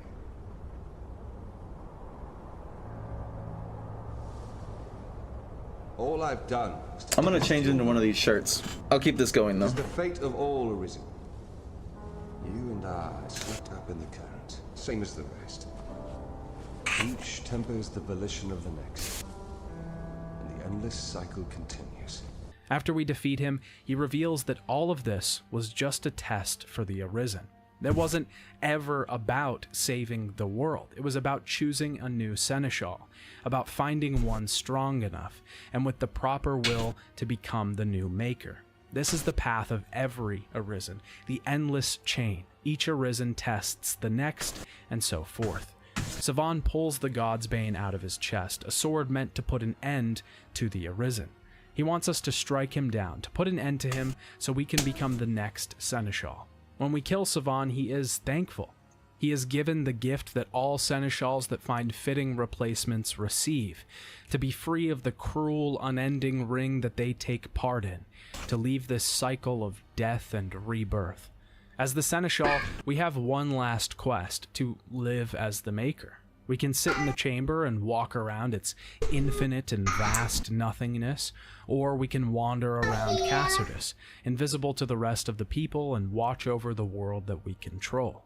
This is not our true fate, though, as I grew tired of this place quickly. This part of the game is also what I was talking about before, a switch out that could possibly prevent somebody from truly experiencing the end of the game. It doesn't force you. It doesn't tell you exactly what to do. Dragon's Dogma has you figure it out for yourself, making it that much more rewarding. It believes in you. It knows that you can figure it out on your own. In the end, you guys the true path is to use the God's Bane on the yourself at the seat of the Seneschal, effectively taking your own life. The Arisen falls through the clouds and descends to Earth, but our pawn, Tinas, laments this. Her master's life is over, but in this instant, something strange happens. Wait, I'm sorry, what? The fuck did I miss? Can I go get one more? No. That find fitting replacements receive, to be free of the cruel, unending ring that they take part in, to leave this cycle of death and rebirth. As the Seneschal, we have one last quest, to live as the Maker. We can sit in the chamber and walk around its infinite and vast nothingness, or we can wander around Cassardus, invisible to the rest of the people, and watch over the world that we control. This is not our true fate, though, as I grew tired of this place quickly. This part of the game is also what I was talking about before, a switch out that could possibly prevent somebody from truly experiencing the end of the game. It doesn't force you. It doesn't tell you exactly what to do. It's not even a game Dragon's yet. Dogma has you figure it out for yourself, making it that much more rewarding. It believes in you. It knows that you can figure it out on your own. In the end, the true path is to use the God's Bane on yourself at the seat of the Seneschal, effectively taking your own life. The Arisen falls through the clouds and descends to Earth, but our pawn, Tinas, laments this. Her master's life is over, but in this instant, something strange happens.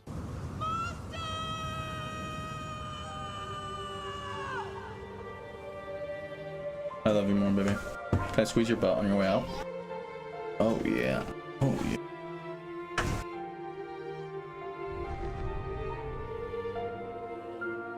I'll wash the shirts. They gotta get done right.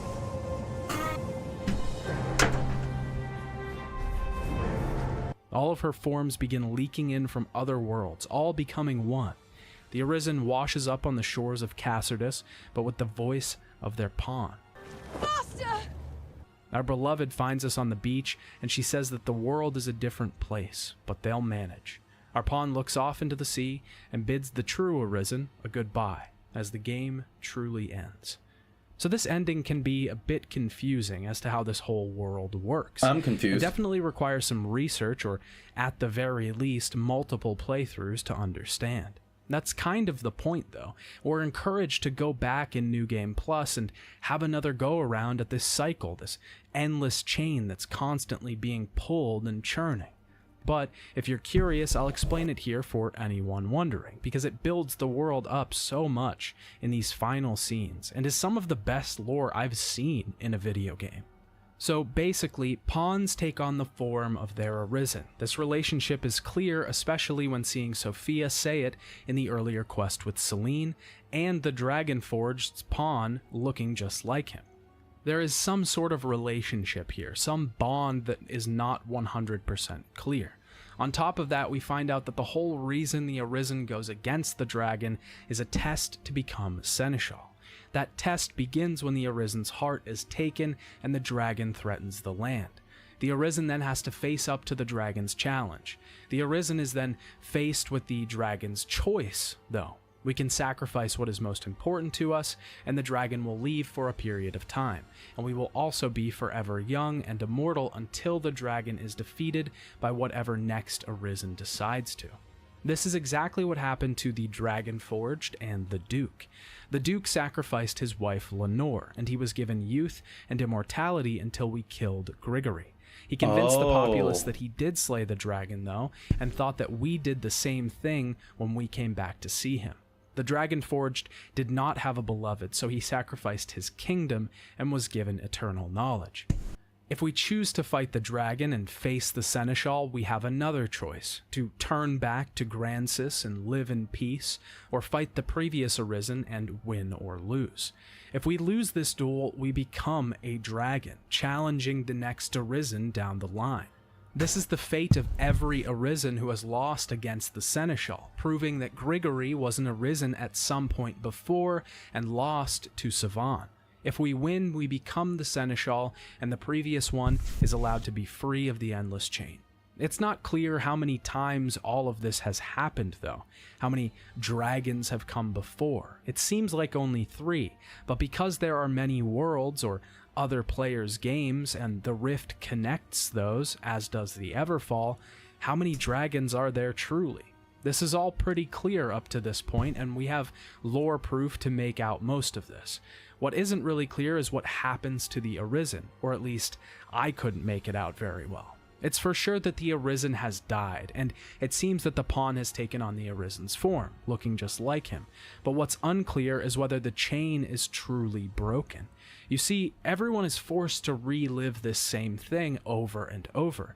Arisens are forced back into the chain if they take the dragon's deal, or if they die to the Seneschal. The people of Grancis are forced to relive this over and over, constantly tormented by a dragon, no matter what happens. But did the Arisen killing himself break the chain? This is where it's left up to interpretation.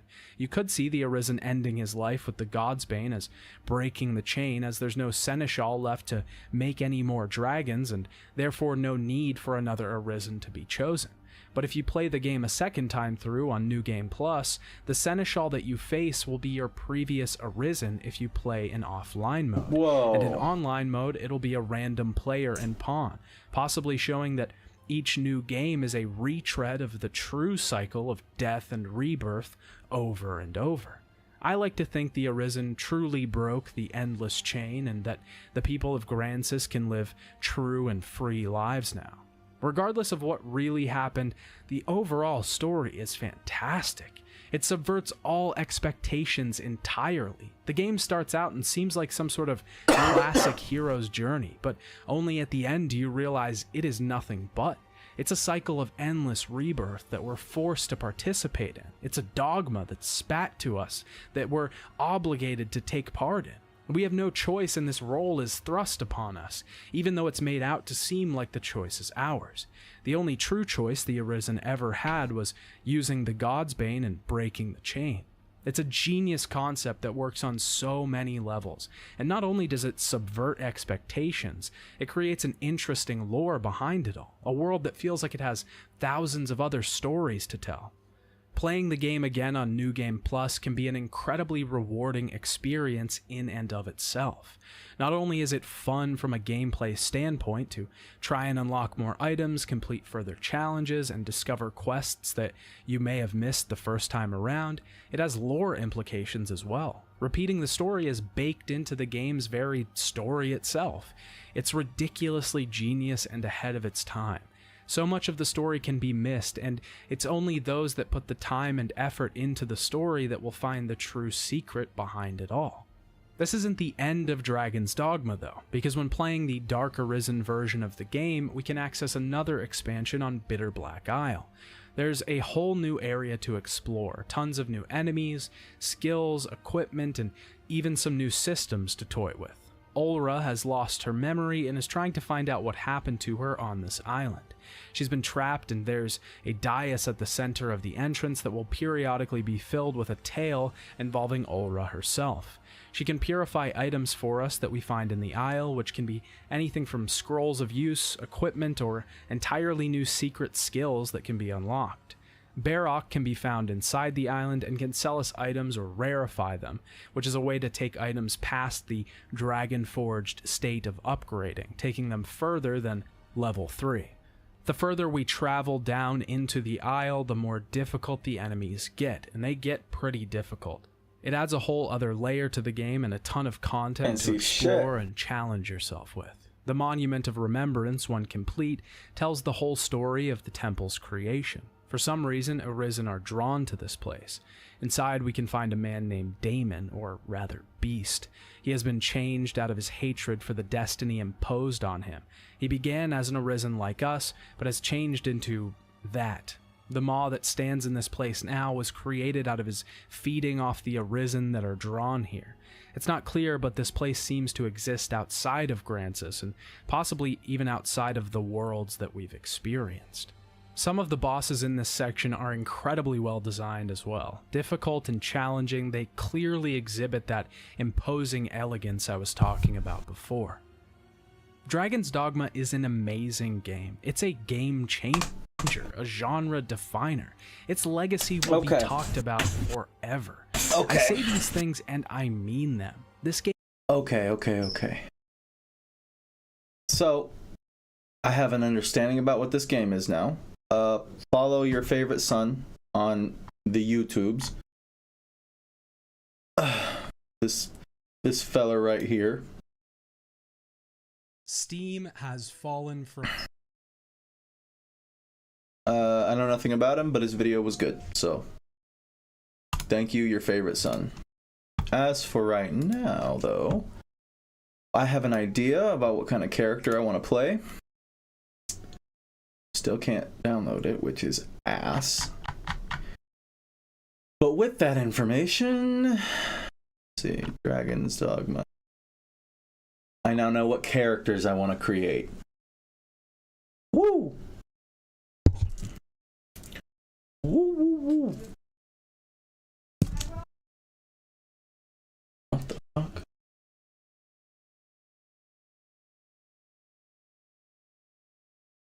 Okay, good. No drop frames.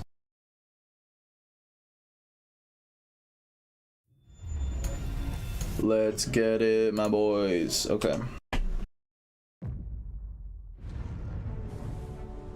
Is this still not gonna work? Like, what the fuck happened to my controller? Whatever. We'll fix it later. Okay. Let's take a look at our Arisen really quick. I've decided I want to be a lighter character. So let's start here. I don't want to be too short.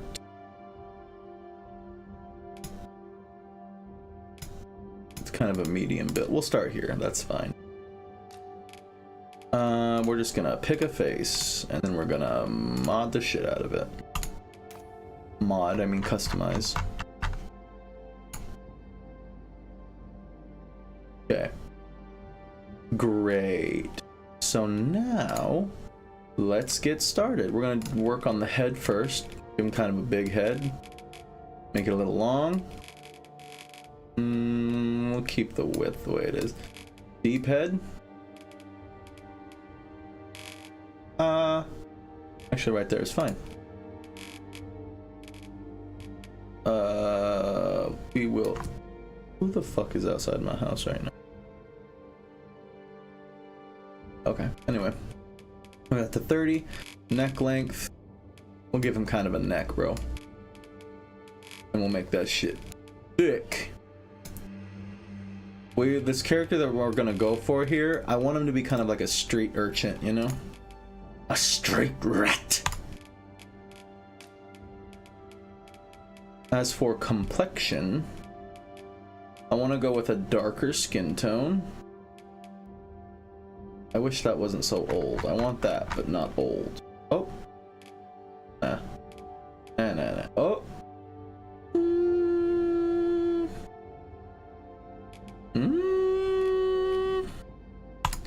I guess we'll go with this one. No wrinkles, my boy. We're a young buck. Skin sheen. And I actually want to try him with white hair. Is that possible? Can we do that? White? Give me white. We're gonna go full Astarion on this ship. 64.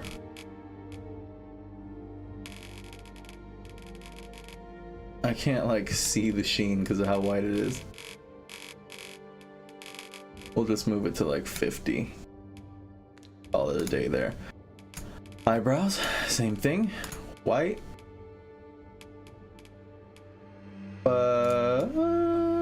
Yeah, I kind of fuck with that. Facial hair, we're gonna leave for later because I don't really like the facial hair in this game. Skin, here did that. Brow, got it. Angle, angry, less angry.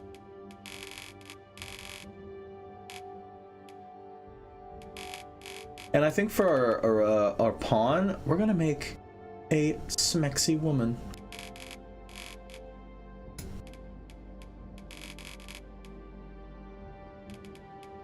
That's a little too much.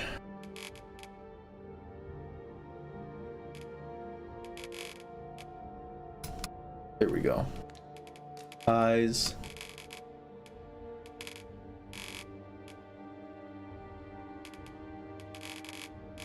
Yeah, I guess right there is fine. Push those babies back. Eye angle, that's fine. Add some squint. Do I like that?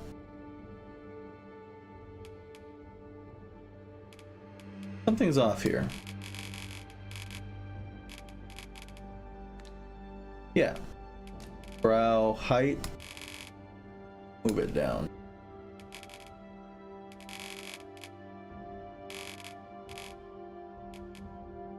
And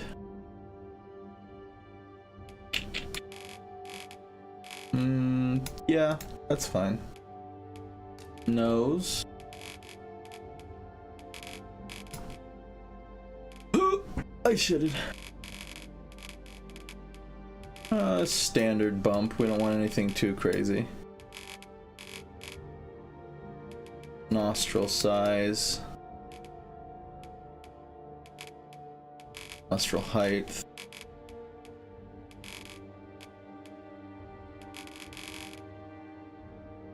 Hip depth. Hip angle. Where's the nostril? Is that it? Was that the hip angle? Yeah. Hip sharpness. Now that there's a good looking nose, brother.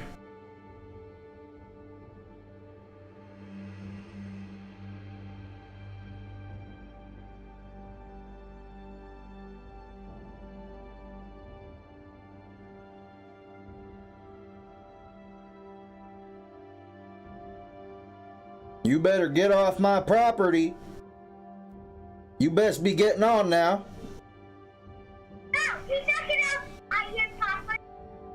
Go on now, get. I took a screenshot, bitch.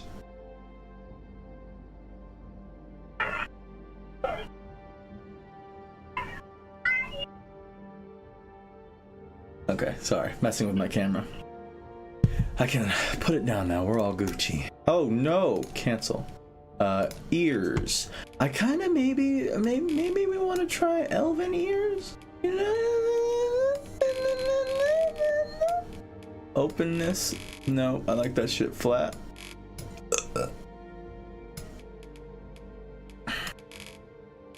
Just a little bit, you know. And I'm not a big fan of lobes. I have a thing against lobes because I got some big old dangers, dude. Some big old lobe hangers. Cheeks. What are we gonna do with his cheeks? Okay, neck. Shit, bro, he's mewing. Okay, we'll add a little bit of neck fat too. He ain't perfect. Nigh are we all.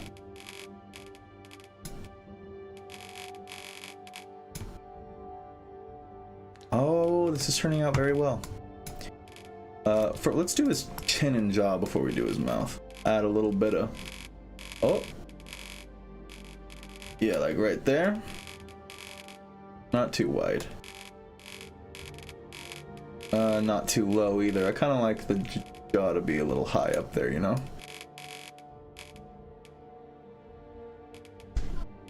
Chin height.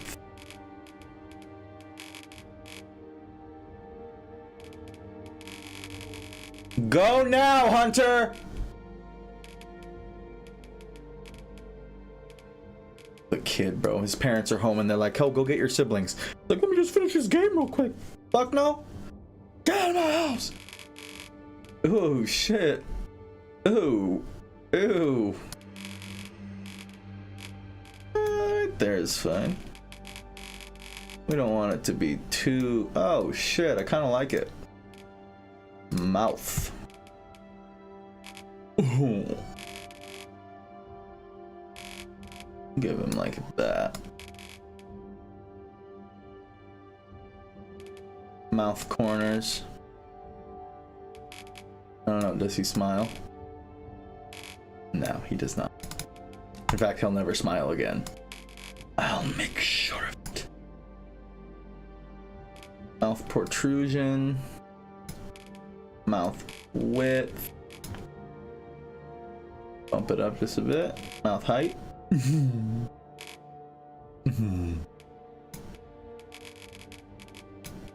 We'll lower the width a bit. Okay, alright. Okay. I'm fucking with it. Now again, he's kind of a street urchin in my humble opinion, right? So, how tall do we want him to be? 180 in centimeters. Oh shit. 180 inch. 180 centimeters to inches. 180 centimeters. 70. 180 centimeters to feet. 180 centimeters. 5 feet 10.866 inches. Oh, I could make him my height. 5'11" to centimeters. Oh, he's 5'11" basically. Go up like that. There. Perfect. That's pretty standard, I think. Muscle strength. You know what? No, he's a pow. Yeah, he's kind of a short king. What if we go really low? 60 to 109. Okay. We'll go like that. Why does making his torso length lower his weight? That doesn't make sense.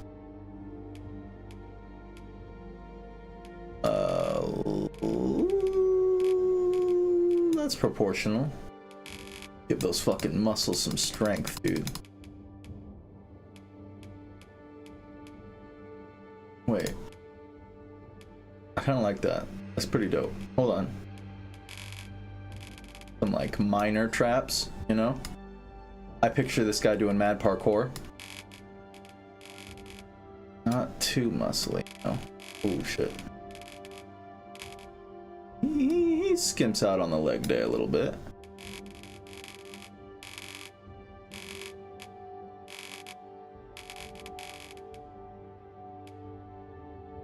Yeah, yeah, I'm fucking with it. Oh? Okay. Kinda looks Arab.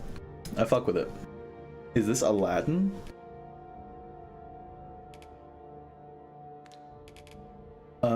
Upper body. Did we not do that already? I guess not. Shoulder size. Oh, that's his width. Oh shit. Right, I forgot you can really make him a triangle. Give him some big ass shoulders. Chest size. Hello. Hello. I'm gonna make a sexy woman as my pawn, and she'll follow me around the whole time. You are my... And I am your king. Need it plugged in? I don't have my charger in here. It's in the room. Actually, I do need it though. Oh, would you be so kind? Be a land.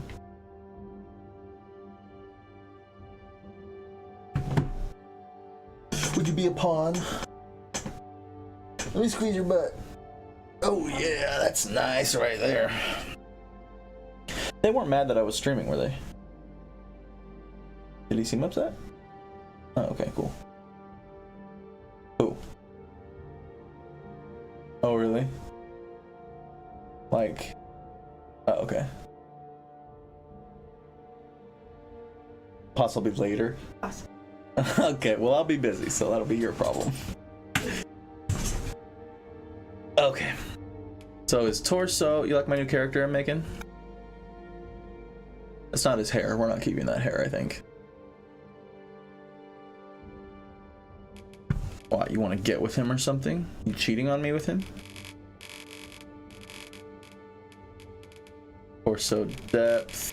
We're just gonna shrink that up, baby. He's got 0% body fat. That's actually way too little. Give him a little bit of... There you go. That it was fine where it was at. Monkey arms. He's Slender Man, dude.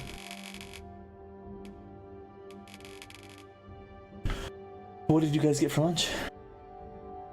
Nothing? Ew.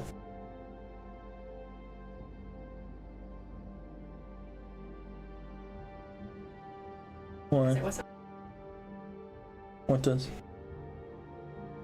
I would have been so mad at you. As for dinner, I'm not sure, to be honest. What are my options?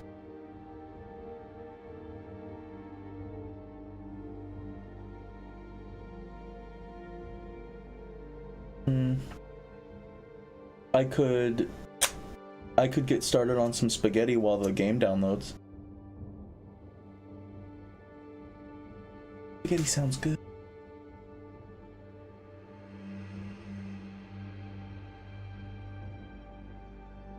Fuck. Make something good. I'm feeling like I want some meat. You know what we have in there in the cupboards that we haven't had in a while? Sloppy Joes. I haven't had a Sloppy Joe since I was a kid.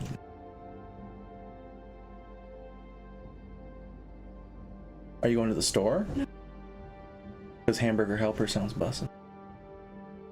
And we don't have the stuff for it. Never mind on the Hamburger Helper then. I don't want her to make it by scratch. Arm size. Upper arm. Jesus Christ. Yeah. Yeah. Lower body. Jesus. Rear. Adds a pound, but I'm good. Honestly, his butt's like disproportional. Let's make his calves a little bigger. Yeah. Posture. How's our boy walking?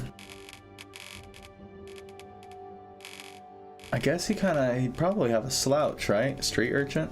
Nah, this street urchin blends in well with the upper class.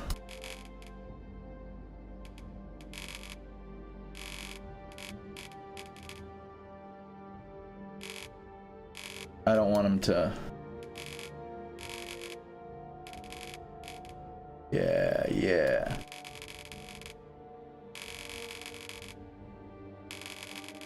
In the middle is fine. I'm cool with this. Hairstyle. Now here comes the... Oh.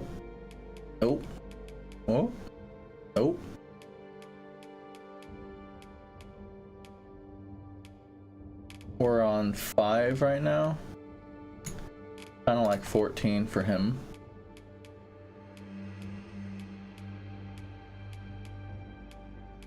Let's zoom in on that head. Not on his cock, on his head.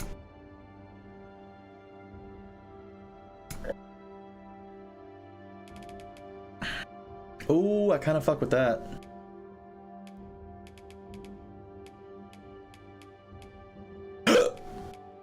I wrote up.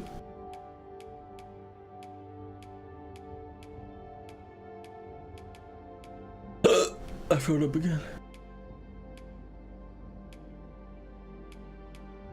Is that fucking Guts hairstyle? No, these video game creators are really starting to understand us. 428. Okay, we have enough time to make another pawn, or to make an actual pawn, because this is a character. Dude, I fuck with it. Facial hair. Is anything gonna win me over? First of all, gotta change the color.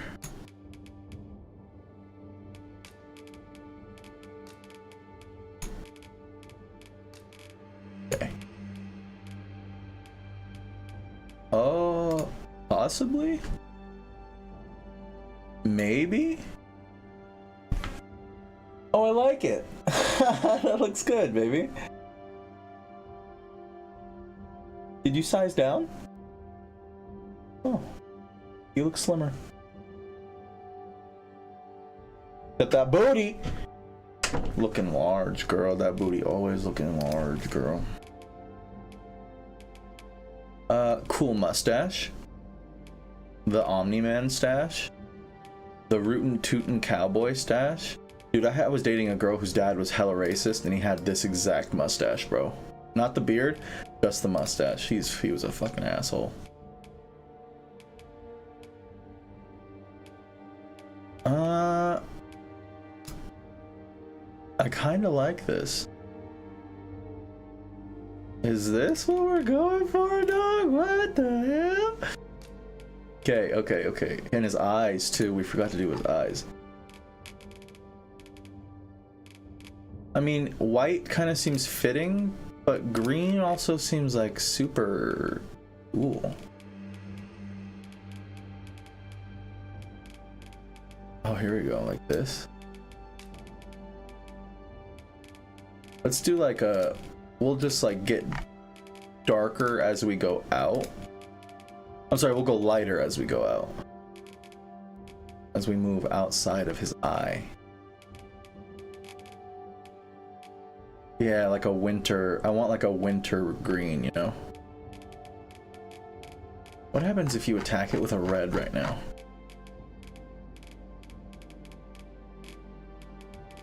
Interesting.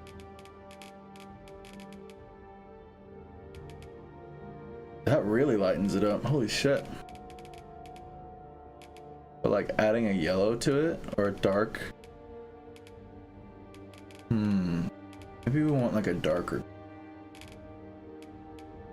Getting lighter.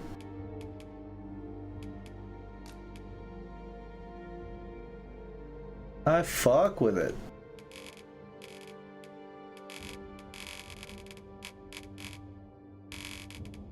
Give him some fucking serial killer eyes, dude. Eyelashes. Even the eyelashes are light. Length. We'll shorten them. We don't want them to be too long.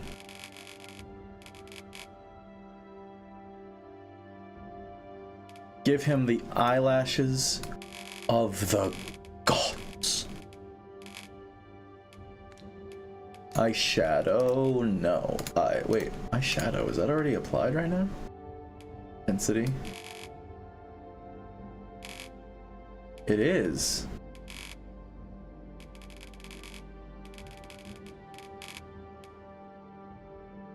I don't know, I kind of liked the tired look, you know? Eyeliner. We're gonna go with... We just want to completely surround the eye. Like Jack Sparrow.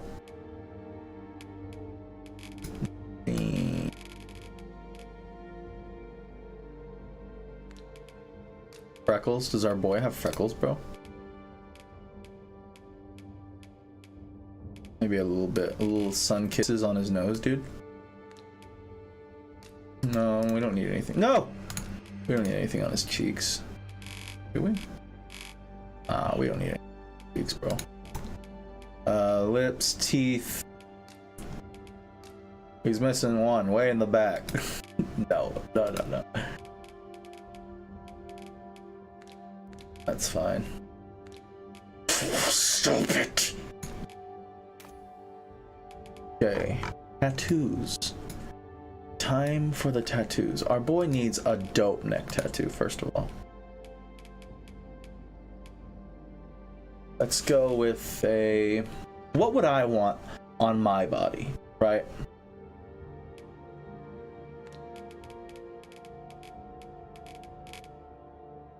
Let's go with...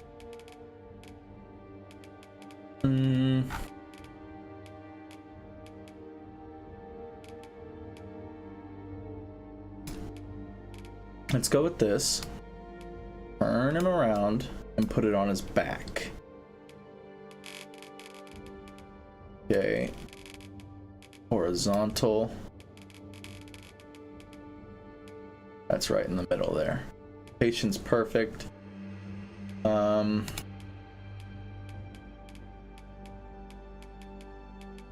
see, we'll up the vertical. Oh!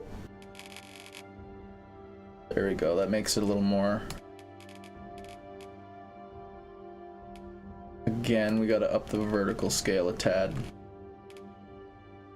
There we go. Now this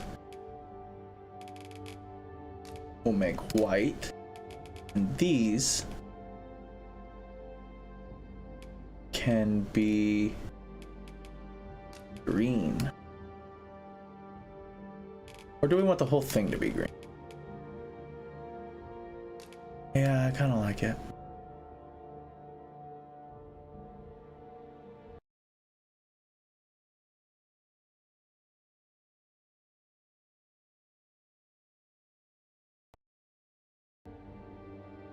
Bro, my PC just froze.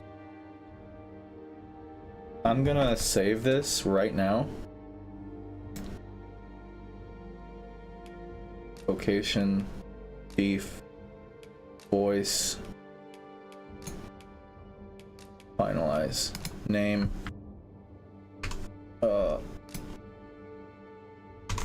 Arkham.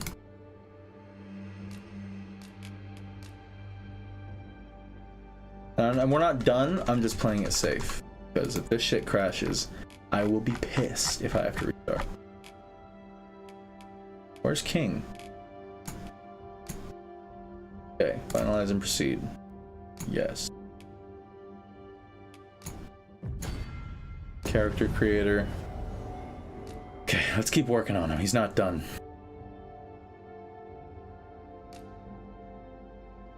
Edit current appearance. Yes. Now that I got to see him like far away, I think I'm regretting the beard and the eye color. But that's good. No. Pow. Wait, hair first. Facial hair.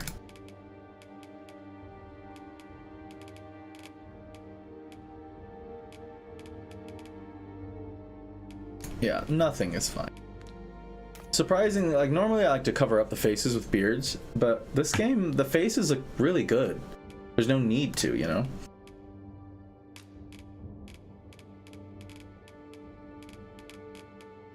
What if we did blue, green? What are the three primary colors, right? There's red, yellow, and blue, right? No. Wait, right? Primary colors. Red, yellow, and blue. I was right. Let's see what happens if we do that. We'll go red, yellow, and blue. Now that is an interesting look.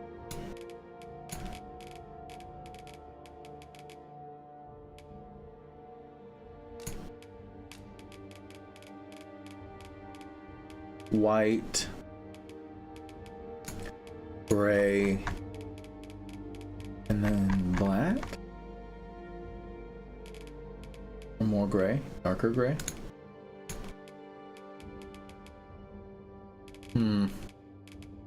We'll do a gray to white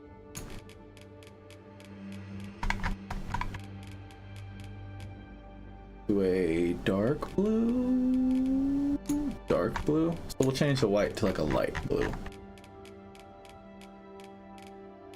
No, I want it to be green still. Fuck. We're gonna go green.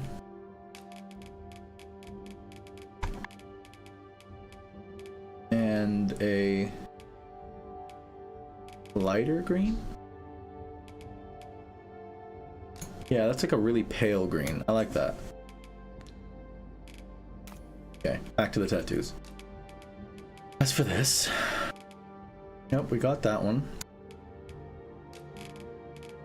The next tattoo will be... The next tattoo will be a...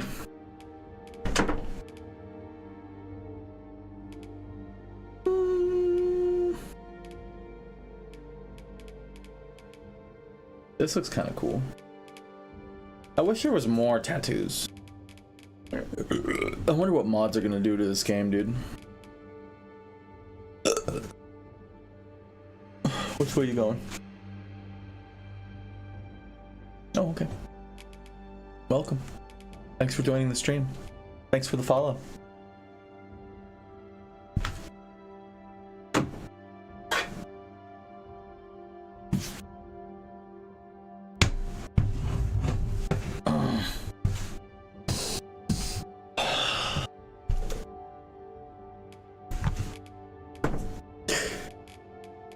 All right. As for this tattoo, we're gonna do. This is. We'll try this one. Oh, on his stomach? I hadn't thought about that. Just a fucking stomach tattoo? That would go crazy. Just tell me, you got a voice. The slash? Which one? These?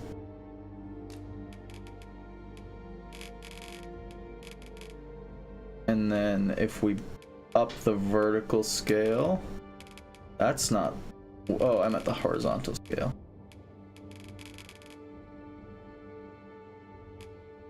Perhaps? Perhaps? Hold on, let's see what else we can do with this. That's like a blackout tattoo. That's pretty gnarly. Roses. We have the Medusa on our back. Kind of want to add like the dragon and shit to his arms though. That one would be kind of sick on his chest. Hold on.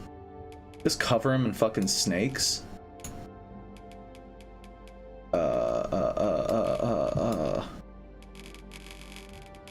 Okay, right. That's in the middle. Lower that bitch down a bit. Vertical scale, horizontal scale. We're going vertical. Bring it up. Oh, maybe we'll put it down here. You never know where the end of it ends up. I feel like that, yeah. That's more center for some reason.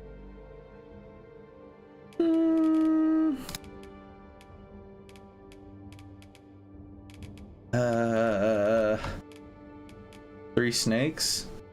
Oh, I feel like that's... Wait. What if we took this bad boy, rotate the shit out of it? I want it on this side. We'll rotate it by 25. Oh, that's the position. Vertical scale, knock it down. Horizontal scale, boost that up.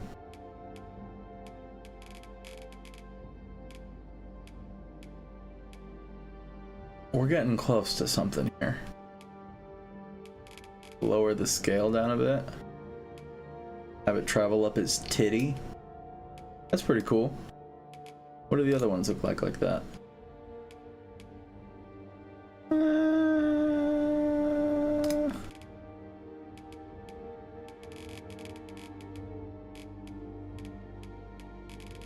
Make it smaller. Make it longer. The other ones don't seem to work that way. Just this one.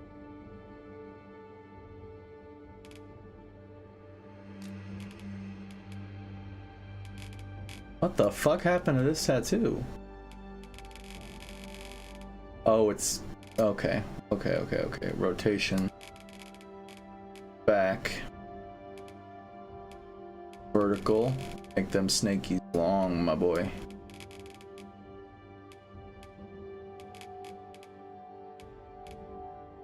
If I were me, I wouldn't want to get my nipple tattooed, so we'll just put it like that. Boost. Go up. I want it to go up. There we go. Like that. Pretty cool. And what color did we make this tattoo on the back? Green? They're snakes, bro. They gotta be green. Match his eyes, too. So pretty. Oh, it's right on the nipple. That's how you know he's a man. Add something to his arms. Now with this, I know for sure we're just covering this guy in snakes, dude. What's with all the snake symbolism? There. No, don't rotate it. Vertical scale. Oh, this might be dope. Hold on. Vertical position.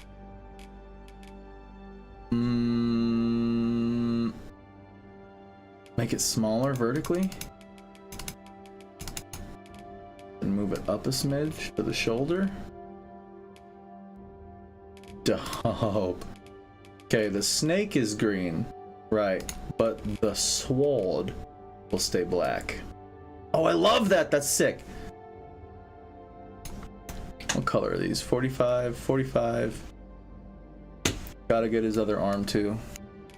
Can't forget. So this arm. We got any more snakes here, bro? That looks like a snake, but it's not. 'Tis a worm. You know what? We're gonna go... Ooh, this one, right? Pull it up.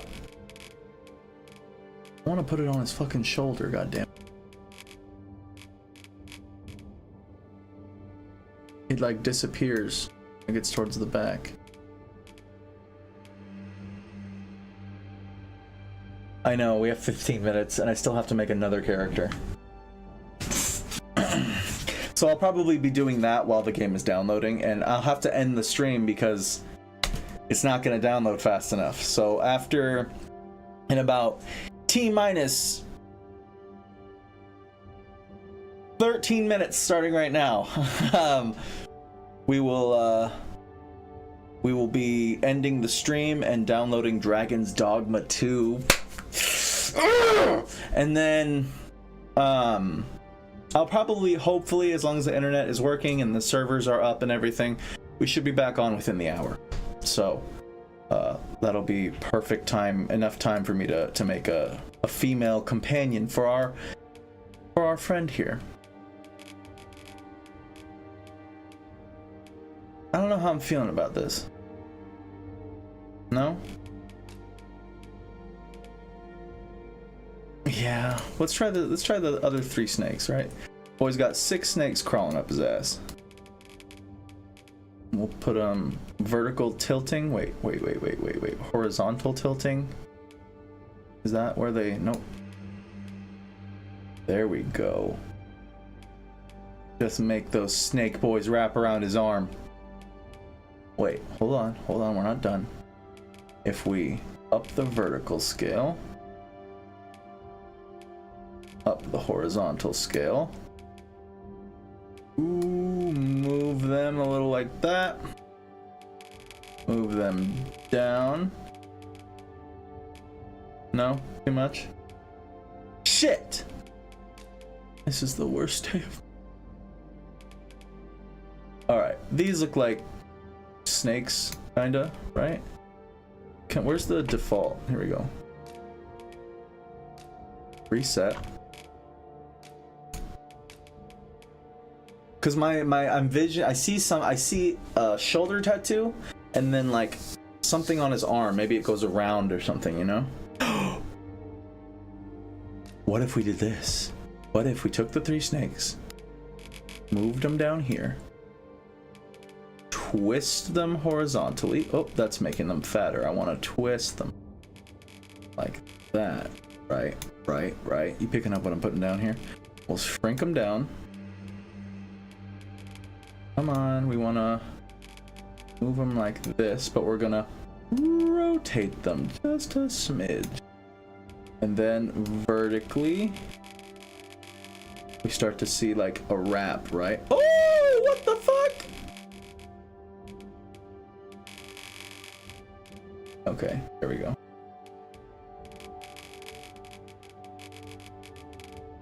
Yeah. Okay, bump up the horizontal scale just a twinge. Move it up. Where are we moving it? Vertical. Vertical. And then...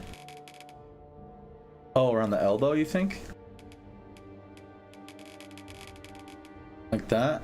Like Dwayne The Rock Johnson?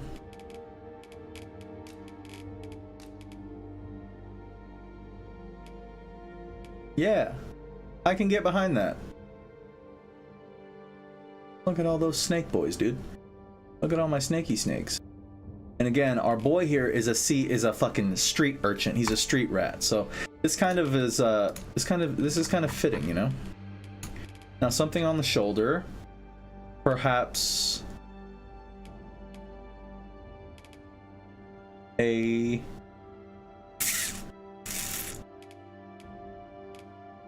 I froed up. Don't do that to me. Not before this stream. Don't do that. I really am kind of, I want to make this work somehow.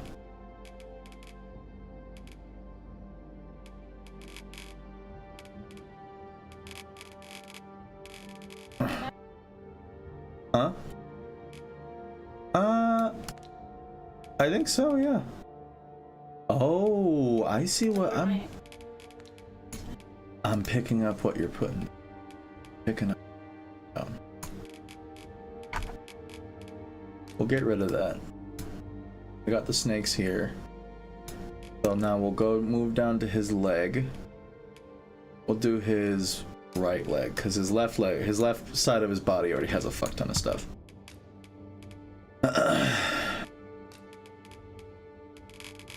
Vertical positioning.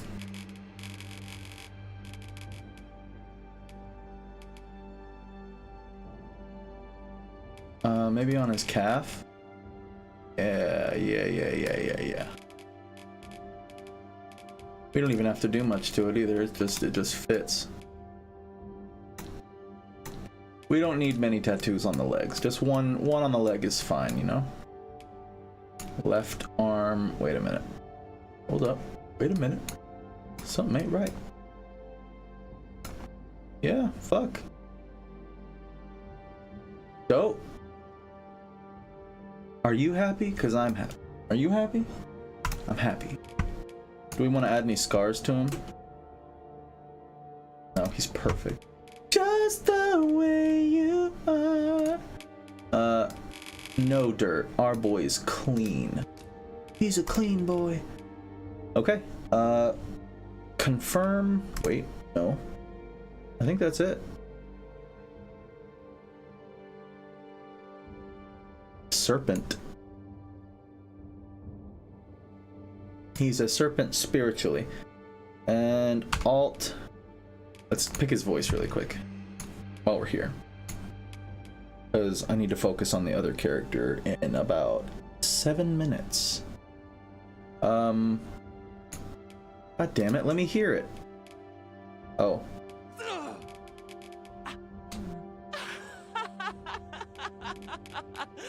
Why do they sound like girls? It's like they got girls to voice all the male characters and then like pitched them down. Like, what the fuck?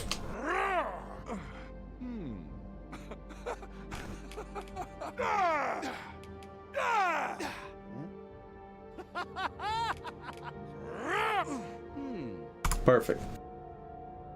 Actually, we're gonna go a little deeper. Okay. Fuck yeah. Name, Arkham. They'll call me King. Love that shit, my boy. Return, create new character. What are we doing here? We got 54 minutes. We got a few more minutes left. I'll save my what's his face? What's it called? What the fuck is it called? My pawn as a surprise. So I will see you guys within an hour. Doodly doo. Thank you for watching. Like, follow, subscribe.